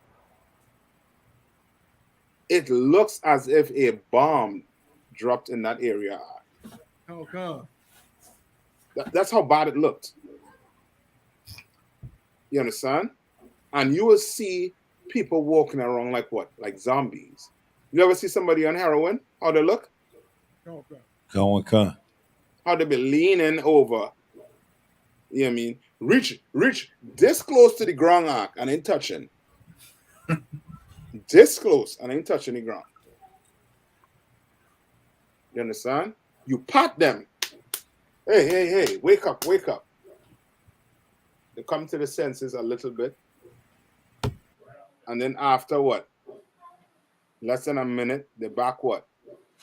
Stuck. Nodded. Again, all the way down to the floor.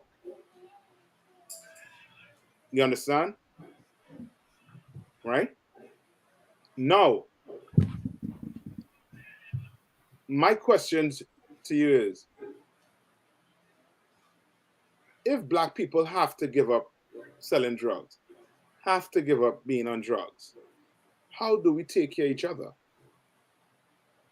What do we do? According to the Bible. Say that again, sir.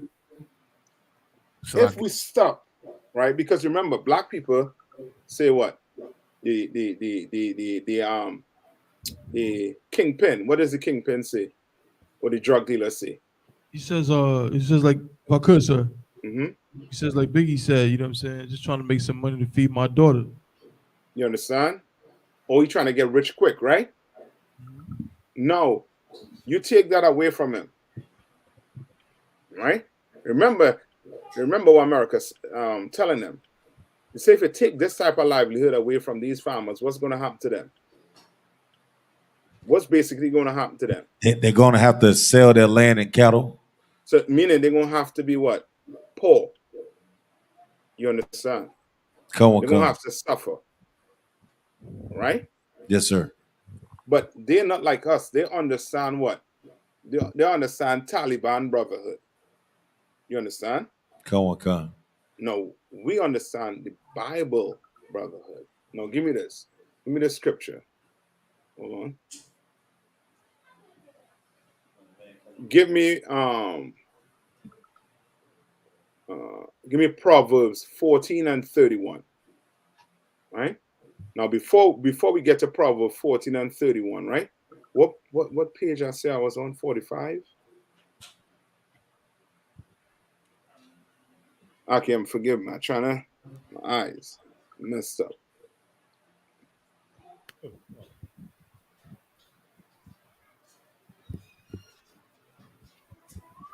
Right? So listen to this excerpt here, right? Come on. Stick with me now, all right? They say in a diary entry from 1969, White House Chief of Staff H.R. Haldeman paraphrased Nixon private thoughts, referring to the president as P. Haldeman wrote, P emphasized that you have to face the fact that the whole problem is really the blacks.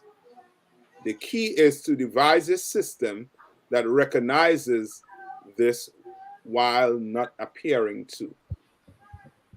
Right? Remember the Bible said they what? They're confederate against us. You understand? Right. Remember the devised plan while in the sleep, in the waking, they're devising a plan to do what? Destroy us. Right? No, I'll skip down maybe a verse. So they say a paragraph, the Nixon campaign in 1968 and the Nixon White House after that had two enemies, the anti-war left and black people. And Richland told Harper's writer, Dan Bynum, right? We knew we could not, we knew we could not make it illegal to be either against the war or blacks. But by getting the public to associate the hippies with marijuana and blacks with heroin and blacks with what? Heroin. And then criminalizing both heavily, we could disrupt those communities. You understand? We could arrest their leaders, raid their houses, break up their meetings, and vilify them night after night on the evening news. Did we know we were lying about the drugs? Yeah, sure. Of course we did. You understand? Right? But nobody cares about this. Right, and how we know nobody cares about this? How do we know? So like you, sir, because we didn't burn all the heroin, kick all the drug dealers out, burn all the drugs that was coming into the community. Yeah, but remember, we had no power in that case, right? Like, the Lord gave us the power overnight. A drug dealer, trust me, he will not want to be living in your community. You understand? He'll be living in the forest. You understand? He'll be on the run if the Lord give us the power tonight. You understand? Right. But come on. But there hasn't been any justice, meaning that's it. Yeah. That's it. You have to say no more Kowal. Oh God. That's it. That's how you know they don't care about us. Because nobody went to jail. Who went to jail for this? Nobody went to jail for this. They're talking about reparation. What about justice for this? This happened, what, 50 years ago? You understand? And now you look at today, and you're still seeing the residue. Drugs is worse than what? Finish my sentence. It's worse than what? It's worse than death. It's worse than a nuclear bomb. A nuke, there's a time before you could get back on that land and work with it. Drugs act, you ain't getting rid of that shit just so. Excuse my language. Right. What they did, you ain't getting rid of that just so. If not for Commander Jenny Hanna, we will be in that situation until Christ returns. That's right. I'm so serious. We'll be in that position. You understand? Slug Cap. Come on. That's heavy. You brought it up too about the atomic bomb. You know, they feel sorry for those children in Hiroshima and Nagasaki that was born with, like, you know, 2 heads and Siamese twins. But what about those crack babies that were born? You know what I'm saying? All those low birth weight children, all the mothers who, you know what I'm saying, lost babies due to being on crack. You know, and then the group home system, I mean, it was worse than the atomic bomb because we're still feeling the effects today. I'm telling you, it's worse than a nuclear bomb. It's worse than a nuke. A nuke have a time span, but drugs, you can clearly see it does not have a time span. Right? Read on. No, read Proverbs for me. Come on, sir. Book of Proverbs, chapter 14, verse 31. He that oppresseth the poor reproacheth his maker. What? He that oppresseth the poor reproacheth his maker. You understand what it's saying there? What is it saying there? It's like it, sir. He that oppresseth the poor hate the Most High. Yes. You understand? And who is the poor? It's like, sir, so-called blacks, Latinos, and Native Indians, God's chosen people. Yes. They know we are the poor. They know what they could do to help the poor. You think they can't put up programs, they can't give us, you know what I mean, some type of funding where, you know what I mean, we take that and now we invest it into our community. You understand? We can do that, and they could do that.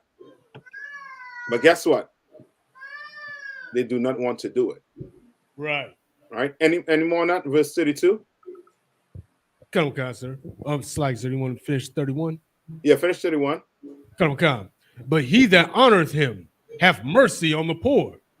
You understand? He that honoreth him have mercy on the poor. And that's you. Yeah, you brothers and sisters in the I.S.U.P.K. You honor the poor. You understand? By the work you're doing for them. You're feeding them, you're clothing them. And of course, the most important thing, you're teaching them the Bible according, according to the Bible, basically. Yeah, right. You know what I mean? Yeah, you ain't lying to them. You're telling them the truth. You understand? All right? Read on. Come. Verse 32. The wicked is driven away in his wickedness. The what? The wicked is driven away in his wickedness. He left from us, putting us on drugs to do what? To go put in the whole earth on drugs. You understand? Putting the whole earth on drugs. Like, this place is so wealthy. Like, okay, they're printing money out, but you think they could count the amount of money that's coming in? Right. You understand? Remember this whole news, right? That we just part of that we listened to. The newscaster was saying that they was that America was giving them what? An excuse. I forget the term he used, but it's like saying he was giving them an excuse You understand? To do what they were doing. You know what I mean? Or a reason why they should not stop selling heroin. You understand? And the same thing with here. They try to give us a reason that it sound good, and that's what the Newcastle says, it sound good. But there's always another side to it. Like, who is it affecting? Why is it affecting this group more than this group? You understand? And you can clearly see that this oppressor, he doesn't care about anybody, not even his people. Because now his people is getting strung out on the same heroin, and he don't care. But he cares about our money. You understand? Read on. Come. But the righteous have hope in his death. But what? But the righteous have hope in his death. Break that down for me. Come on, sir, if I could, the righteous will have their day when he's gone. Like when that wicked one is gone, then the righteous will rise. That's it. When that oppressor gone. Well, how you get rid of drugs? How you get rid of drugs? It's like it, sir, when the drug dealer's gone. Yeah. Or the people who on it have to stop. Come. You understand? You understand? But what this is saying here is that your oppressor, he has to go. That's right. He has to go. Once your oppressor go, we're going to know how to clean the streets up. We will know how to clean the streets up. He just had to leave us alone. If he leaves us alone, trust me, we're going to clean that street up. Because we see the effect, what drugs do to your community. But because he chooses your black leaders, and he chooses your black leaders that is willing to sell out, we will be in this cycle, this perpetual cycle. Come. Right? That is it on verse 32. Come, sir. All right, so now let me read a little more from the book for you. All right, that's on page, I think it's 44. They say, alongside its war on drugs. All right? Hold on. Okay, and now I can't skip this verse here, man. So it said the Nixon administration did not require evidence that drug use was linked to rising crime. However, and it did not need to prove to the American public that doped up blacks were responsible for that crime, right? Like many of you know that most of the crimes that black people commit, they're committing it what? Because of poverty, sir. Yes, you're correct. But on this point right here that I'm making, right? Black people kill other black people most of the time because of what? Or just before they commit a crime. What happened? Come on. Selak, yes, sir, because them high. Yeah, high on drugs. They're high on drugs. And that's what he's saying here. And he say, and it did not need to prove to the American public that doped up blacks were responsible for that crime. Right? It had two facts. Drug use was up, and so was violent crimes in big cities. So now you make us poor, as Janice is saying, and now you push what? Drugs into the community. Slagia, sir.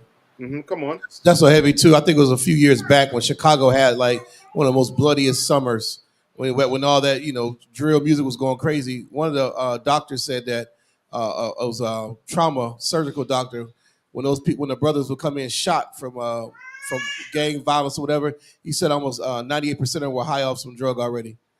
You understand? You had to ask them, hey, are you high? Because in order to give them morphine or something, you don't want them to be high off perks already and OD them. He said every one of those patients that got shot, young kids were high off marijuana or some pill.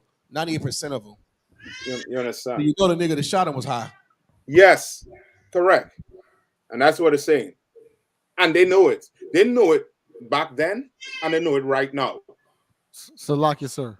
Come on.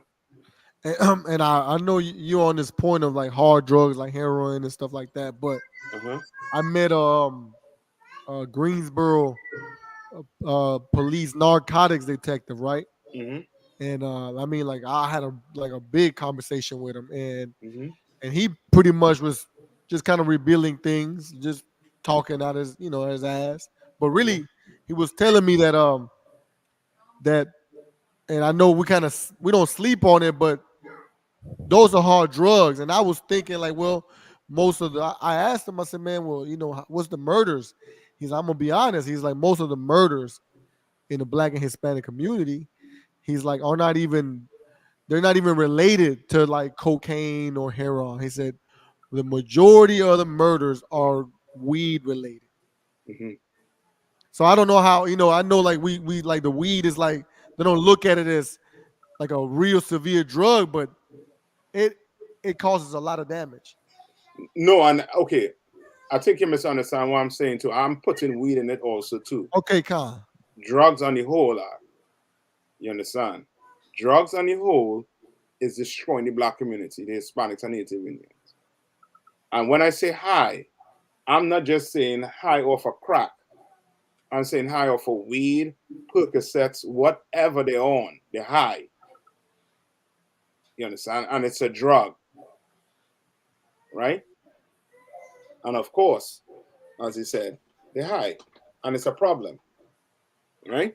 So now listen to this, right? So they say it had two facts. Drug use was up, and so was violent crime in big cities. Americans would fill in the blank. And what's that blank?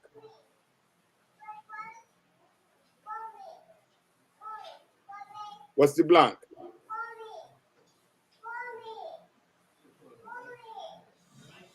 What's the blank?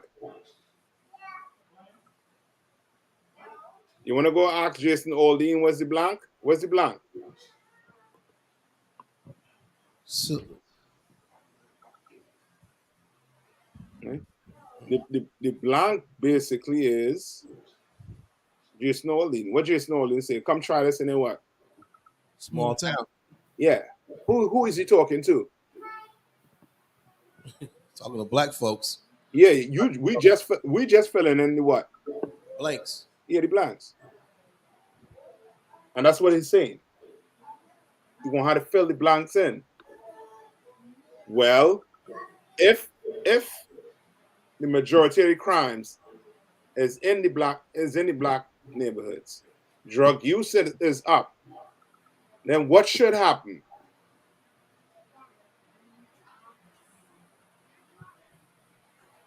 What should happen? Let me see who has that politician blood in them. What should happen? We should be what? What is saying right now before the election? This should be what? What are you using right now? There should be more treatment. We should be more hard on what? On crime. So now it's switched from being hard on what? Drugs to being just hard on what? Crime. But crime includes what? Drugs and violent crime. You understand? And that's your oppressor for it. Right? Now listen to this. So they say using the same brutal imagination, they always had to rationalize a war on drugs targeting Black Americans.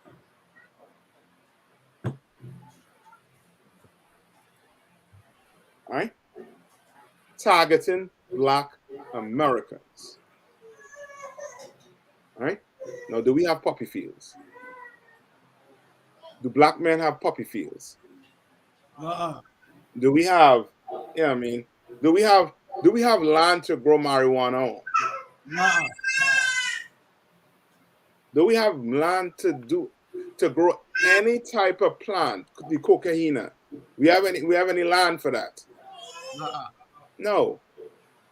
So where they getting it from? We don't have any gun factory. We don't have any factory that's making and distributing bullets, right? We don't have none of these.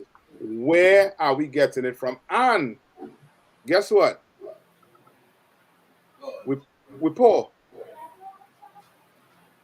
So where we getting it from? You understand? Alongside its war on drugs, the Nixon administration was engaged in an all-out offensive on black political leaders. And that's why what? Your black political leaders have to do what? What they have to do?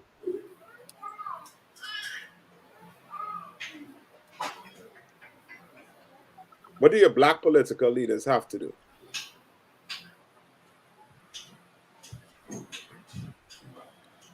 They have to bow down. That's you know what I mean? I'll take that. But it's almost like, go ahead. It's a luck, yes, sir. Now them have to come down hard on them people. Yeah. Yeah. So now they can't make up what? No excuse. You understand? Remember with there's a story that came out with Jason I think with that same Jason Aldean, and how the black leaders were totally offended by what, you know what I mean, what he was saying, right? But they're in positions to do what? To help black people out. But instead of doing that, they really can't do that. Now it's a what? Like a give and take on the table for them. You understand? Right? So listen to this. The FBI had been surveillancing, threatening, and attempting to discredit black leaders since as early as 1956. You all understand what I'm reading, right? Okay. The FBI had been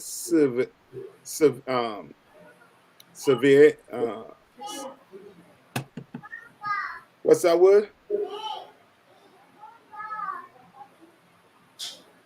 Surveying, threatening, and attempting to discredit black leadership since as early as 1956 as part of its counterintelligence program, COINTELPRO. COINTELPRO. That's it. That's your purple group. You understand? That's what they always try to do. They're always trying to do what? What are they always trying to do? Oppress black people, oppress Hispanic people, oppress them by doing what? By surveillancing them, threatening them, discrediting their black leadership. Thanks be to the Lord, they can't discredit Commander John YAHANNA. Why? Right. Because he teaches us to do what? Obey the law. Don't just obey the law of the land. Obey what? Obey God's law. Right. You understand? Obey God's law. You walk perfect in this place called America. And they could surveillance you from now till Christ come back, and they will have nothing on you. But if you want to be a criminal, guess what? They're gonna come and meet you. You understand? They're gonna come and sit down and talk with you and cut a deal with you. You understand? They say the FBI sank to new lows under Nixon. However, with its effort to destroy the Black Panther Party, and according to a Bureau memo, prevent the rise of a black messiah who would unify and electrify the militant black nationalist movement. Right. You understand? Okay. No, the Taliban ain't us. They ain't us. And they're not better than us. You understand? But brother, you better know what you're up against. You understand? And now, my questions here. No, it's hold on. Let's read this next part right here too. They say Hoover had declared the Panthers the greatest threat to the internal security of the country in 1968. Guess who's the biggest threat right now? Who's the biggest threat right now? The I.S.U.P.K, sir? Yes, or what they were called the Black Israelites, Oh, okay. the Black Hebrews, right? They say in the years that followed, the group became the primary focus of the COINTELPRO, with the FBI employing surveillance, informants, psychological warfare, legal threats, smear campaigns, and violence in an attempt to neutralize the Panther. Brother, thanks be to the Lord in the UPK. That's right. Right? And what did the Bible say? All weapons formed against you will not what? Ain't gonna prosper. Why? Because you are obeying God, not man. You are obeying God. You understand? You better understand what group you're in, what organization you're in. You understand? This is very serious. You better be one West when you get up, one West when you sleep. You better, in your mind, you should be sleeping in your camp uniform. When you go to work, in your mind, you should have on what? Your camp uniform. You go to the store, your camp garment. I should say, not uniform, but garment. You understand? You better walk like that. And you better hold your wife, your kids, everybody to that standard. Or else, guess who coming for them? Who coming for them? America, the FBI, the CIA. They're coming, right? And you clearly see, as Commander General prophesied, that purple group, that's them. You understand? You see, the organization, its chapters, and the leaders were the target of an estimated 233 authorized actions, according to a later report on the COINTELPRO by the Senate Select Committee on Intelligence Activity. And how many of you watched the I think it's the radio show last night? You all watched the radio show last night? You all should go watch that radio show last night. I will cancel. You understand? Your name on the list. You understand? Your names are on the list. You understand? They are surveillancing you like a mole. So if you want to be a sinner, they're coming for you, I'm telling you. You understand? Whatever you're doing, you better clean it up. Clean it all the way up. Because you are right now under a microscope, not just from the Most High, but from your oppressor. All right?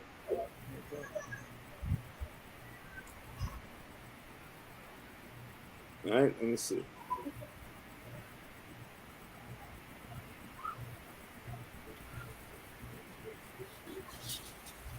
All right? There's so much here. Let me see. Let's get a little more scriptures. Right? Now, with that, right? How did the Lord, how did the Lord deal with us? How did he deal with us when it came to, the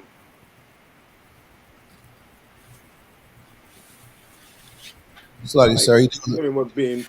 By being poor, like the poor of us. All right. Salakia. Come on. Brotherhood. Yes, brotherhood. That's what I'm going to get us out of this hell out. I mean, things are not going to be the same, Akim. It's not going back to being the same. I ain't gonna sugarcoat it for you. You understand? From here, it's downhill. And we're gonna need to lean on each other. We're gonna have to do it. You wanna get off that pride. You understand? We're going to have to come together. You understand? Right?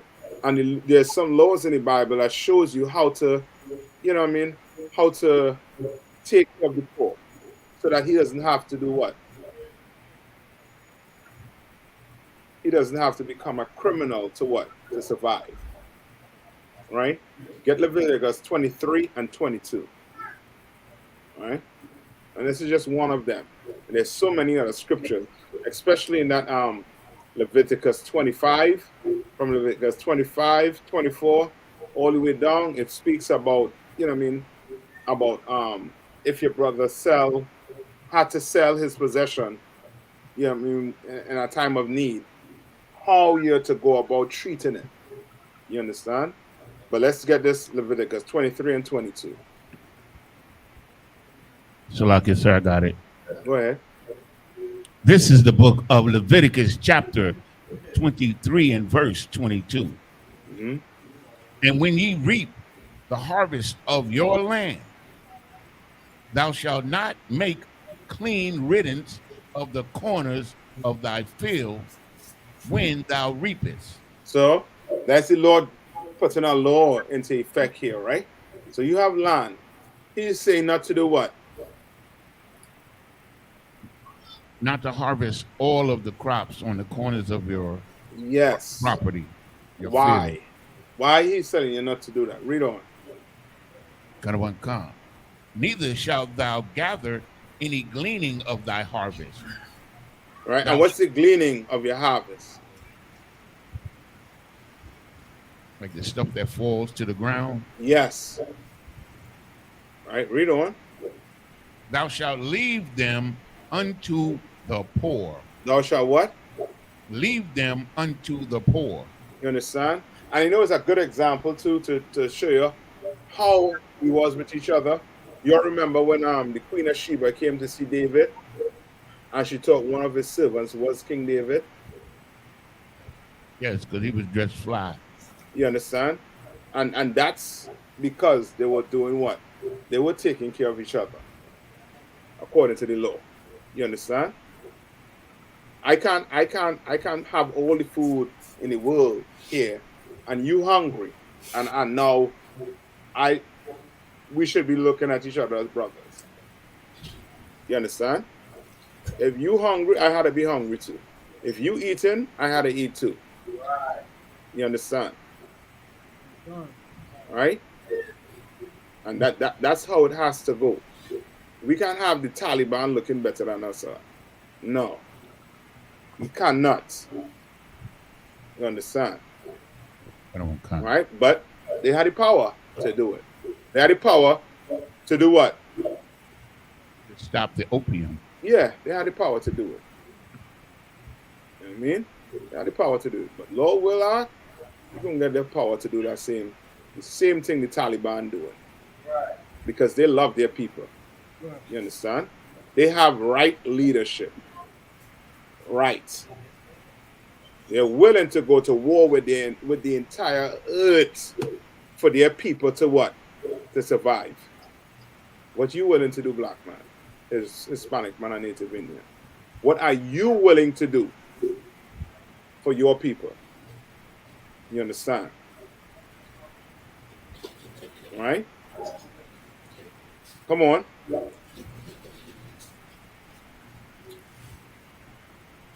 Read on. Okay. And thou shalt leave them unto the poor and to the stranger. I am the Lord your God. You understand? And the stranger is who? The fellow Israelite. Yes, who came from another city. That's to show you how we would treat each other. So another man come from another city. He don't know nobody else in that town. So guess what? He knows if he see an apple on the outskirts and he hungry, he could do what? He can get it and eat it. And eat it. Pick it and eat it. He sees it on the floor, on the earth. He can pick it up, wash it, and do what? Eat it and move on. You understand? Like that is the extreme of brotherhood.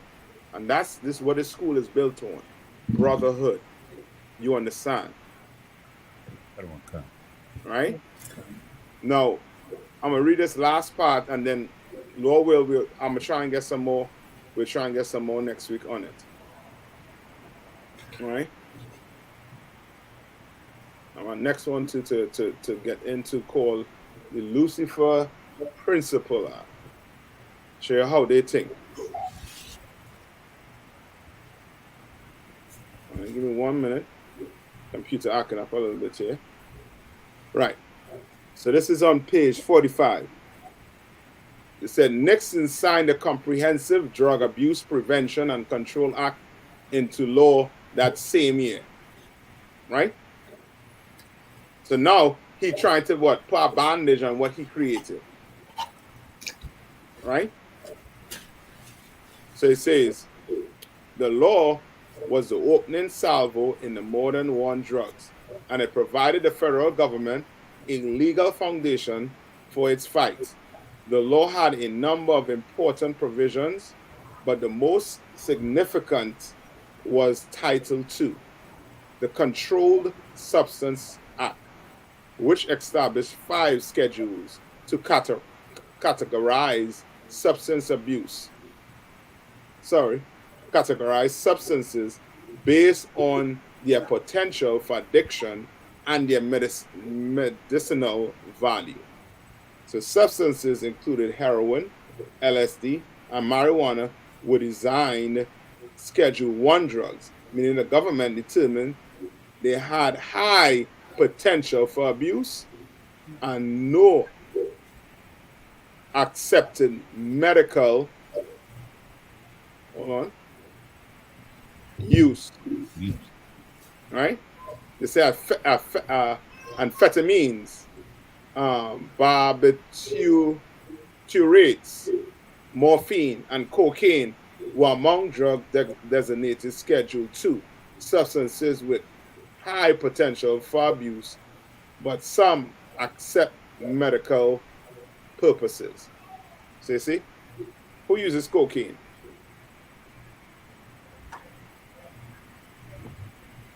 Who uses cocaine?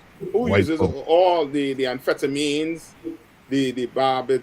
I don't know if I pronounce it. The barbiturates, right? I think that's your that's like a either a sedative or something like that. And then you have your morphine and your cocaine, right? That was Schedule 2. But it says some of it was accepted for medical purposes. You understand? Which lets you know that what? The war on drugs was really war on, as we all heard throughout the years, was on what? Black people. But the Taliban showing you how to do what? Go to war on what? Yeah, on drugs. They understand that their people are like this because of who?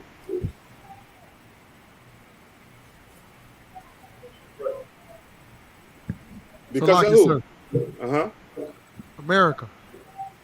America, but because of their leadership allowing it, their farmers doing it. That's why they went and put a ban to it and said, to hell with America, to hell with the world. 3 million of my people are strung out on heroin. And as I think somebody said it earlier on, with the soldiers, that's 3 million or 2 million soldiers that they could use. You understand? To help strengthen the economy. All right? So, like, sir. Come on. So, like, I had a question, but I'm looking at the time. I can probably save it to next week. Okay. Yeah, sure. Come on, sir, because it probably could be a little lengthy. Okay. All right, no problem. All right, yeah, and I'm not looking at the time there too. So no sweat Akiums. If you all have any more questions, I'm gonna end it there, right? But I hate to end it like this. Hey, Taiwan, how much more we have on that video? Salaki, sir.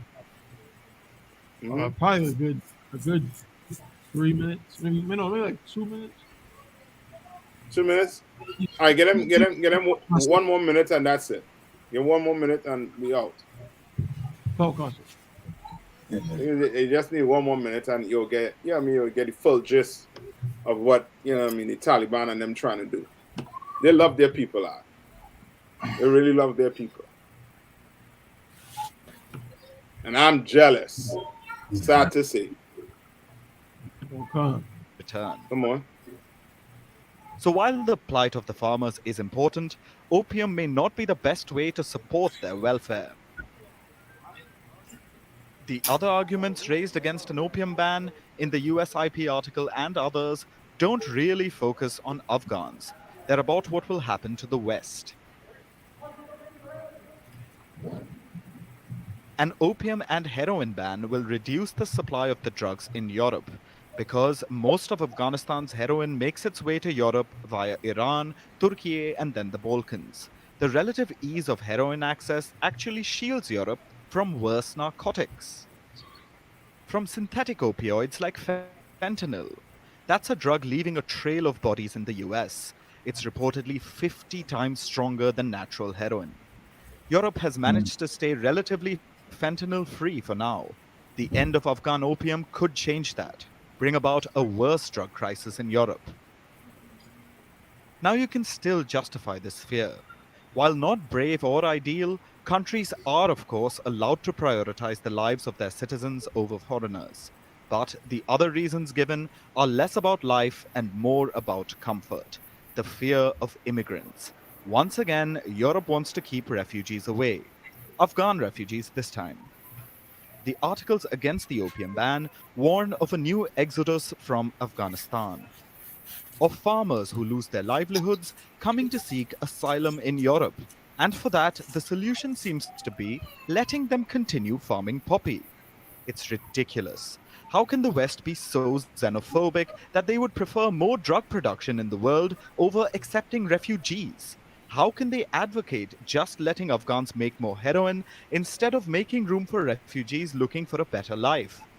But brother, I'm jealous. Of Afghan opium. Stop it, have one before I destroy my computer. Stop it. If I just toss this out the window. You understand? Just to hear that, just to hear these heathen talk, alone, and to show you, how to care for, for their people. You understand? When you could just take a drive 5 minutes outside your house down the street, and it's hell because of drugs and crime. You understand? And they're in that position because of who? Because of the oppressor, the West. You understand? They ain't calling them the oppressor. They're saying what? The West. Yes. You understand? Right? And because of them. And because of them, the earth the way it is. That newscaster has to say what? He said that you telling me that that heroin is more important or should be valued more than poor Afghanistan and refugees and immigrants. You see how that song then? You understand? When they're doing that to who? They're doing that to us. They don't care. They do not care about us. You understand? And that's why the Lord left these what? These laws in the Bible for us to follow. You understand? Right. These commandments to follow so that your brother, even though he fall into decay, guess what? He have somebody to lean on. You understand? You don't have to make an excuse of going to sell what? Heroin. When heroin destroying the community, he doesn't make that reason. But if you believe in America, if you want to believe in the West, if you want to believe in your oppressor, yeah, you will do it. And so with that, I'm going to pass the class over to priest and officer who? Who's the God? For Fayetteville. For Fayetteville. Who's the God for Fayetteville?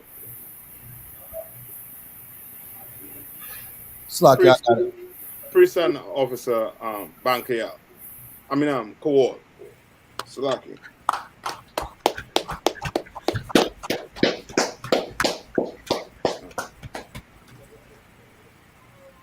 Slaki, 1 second.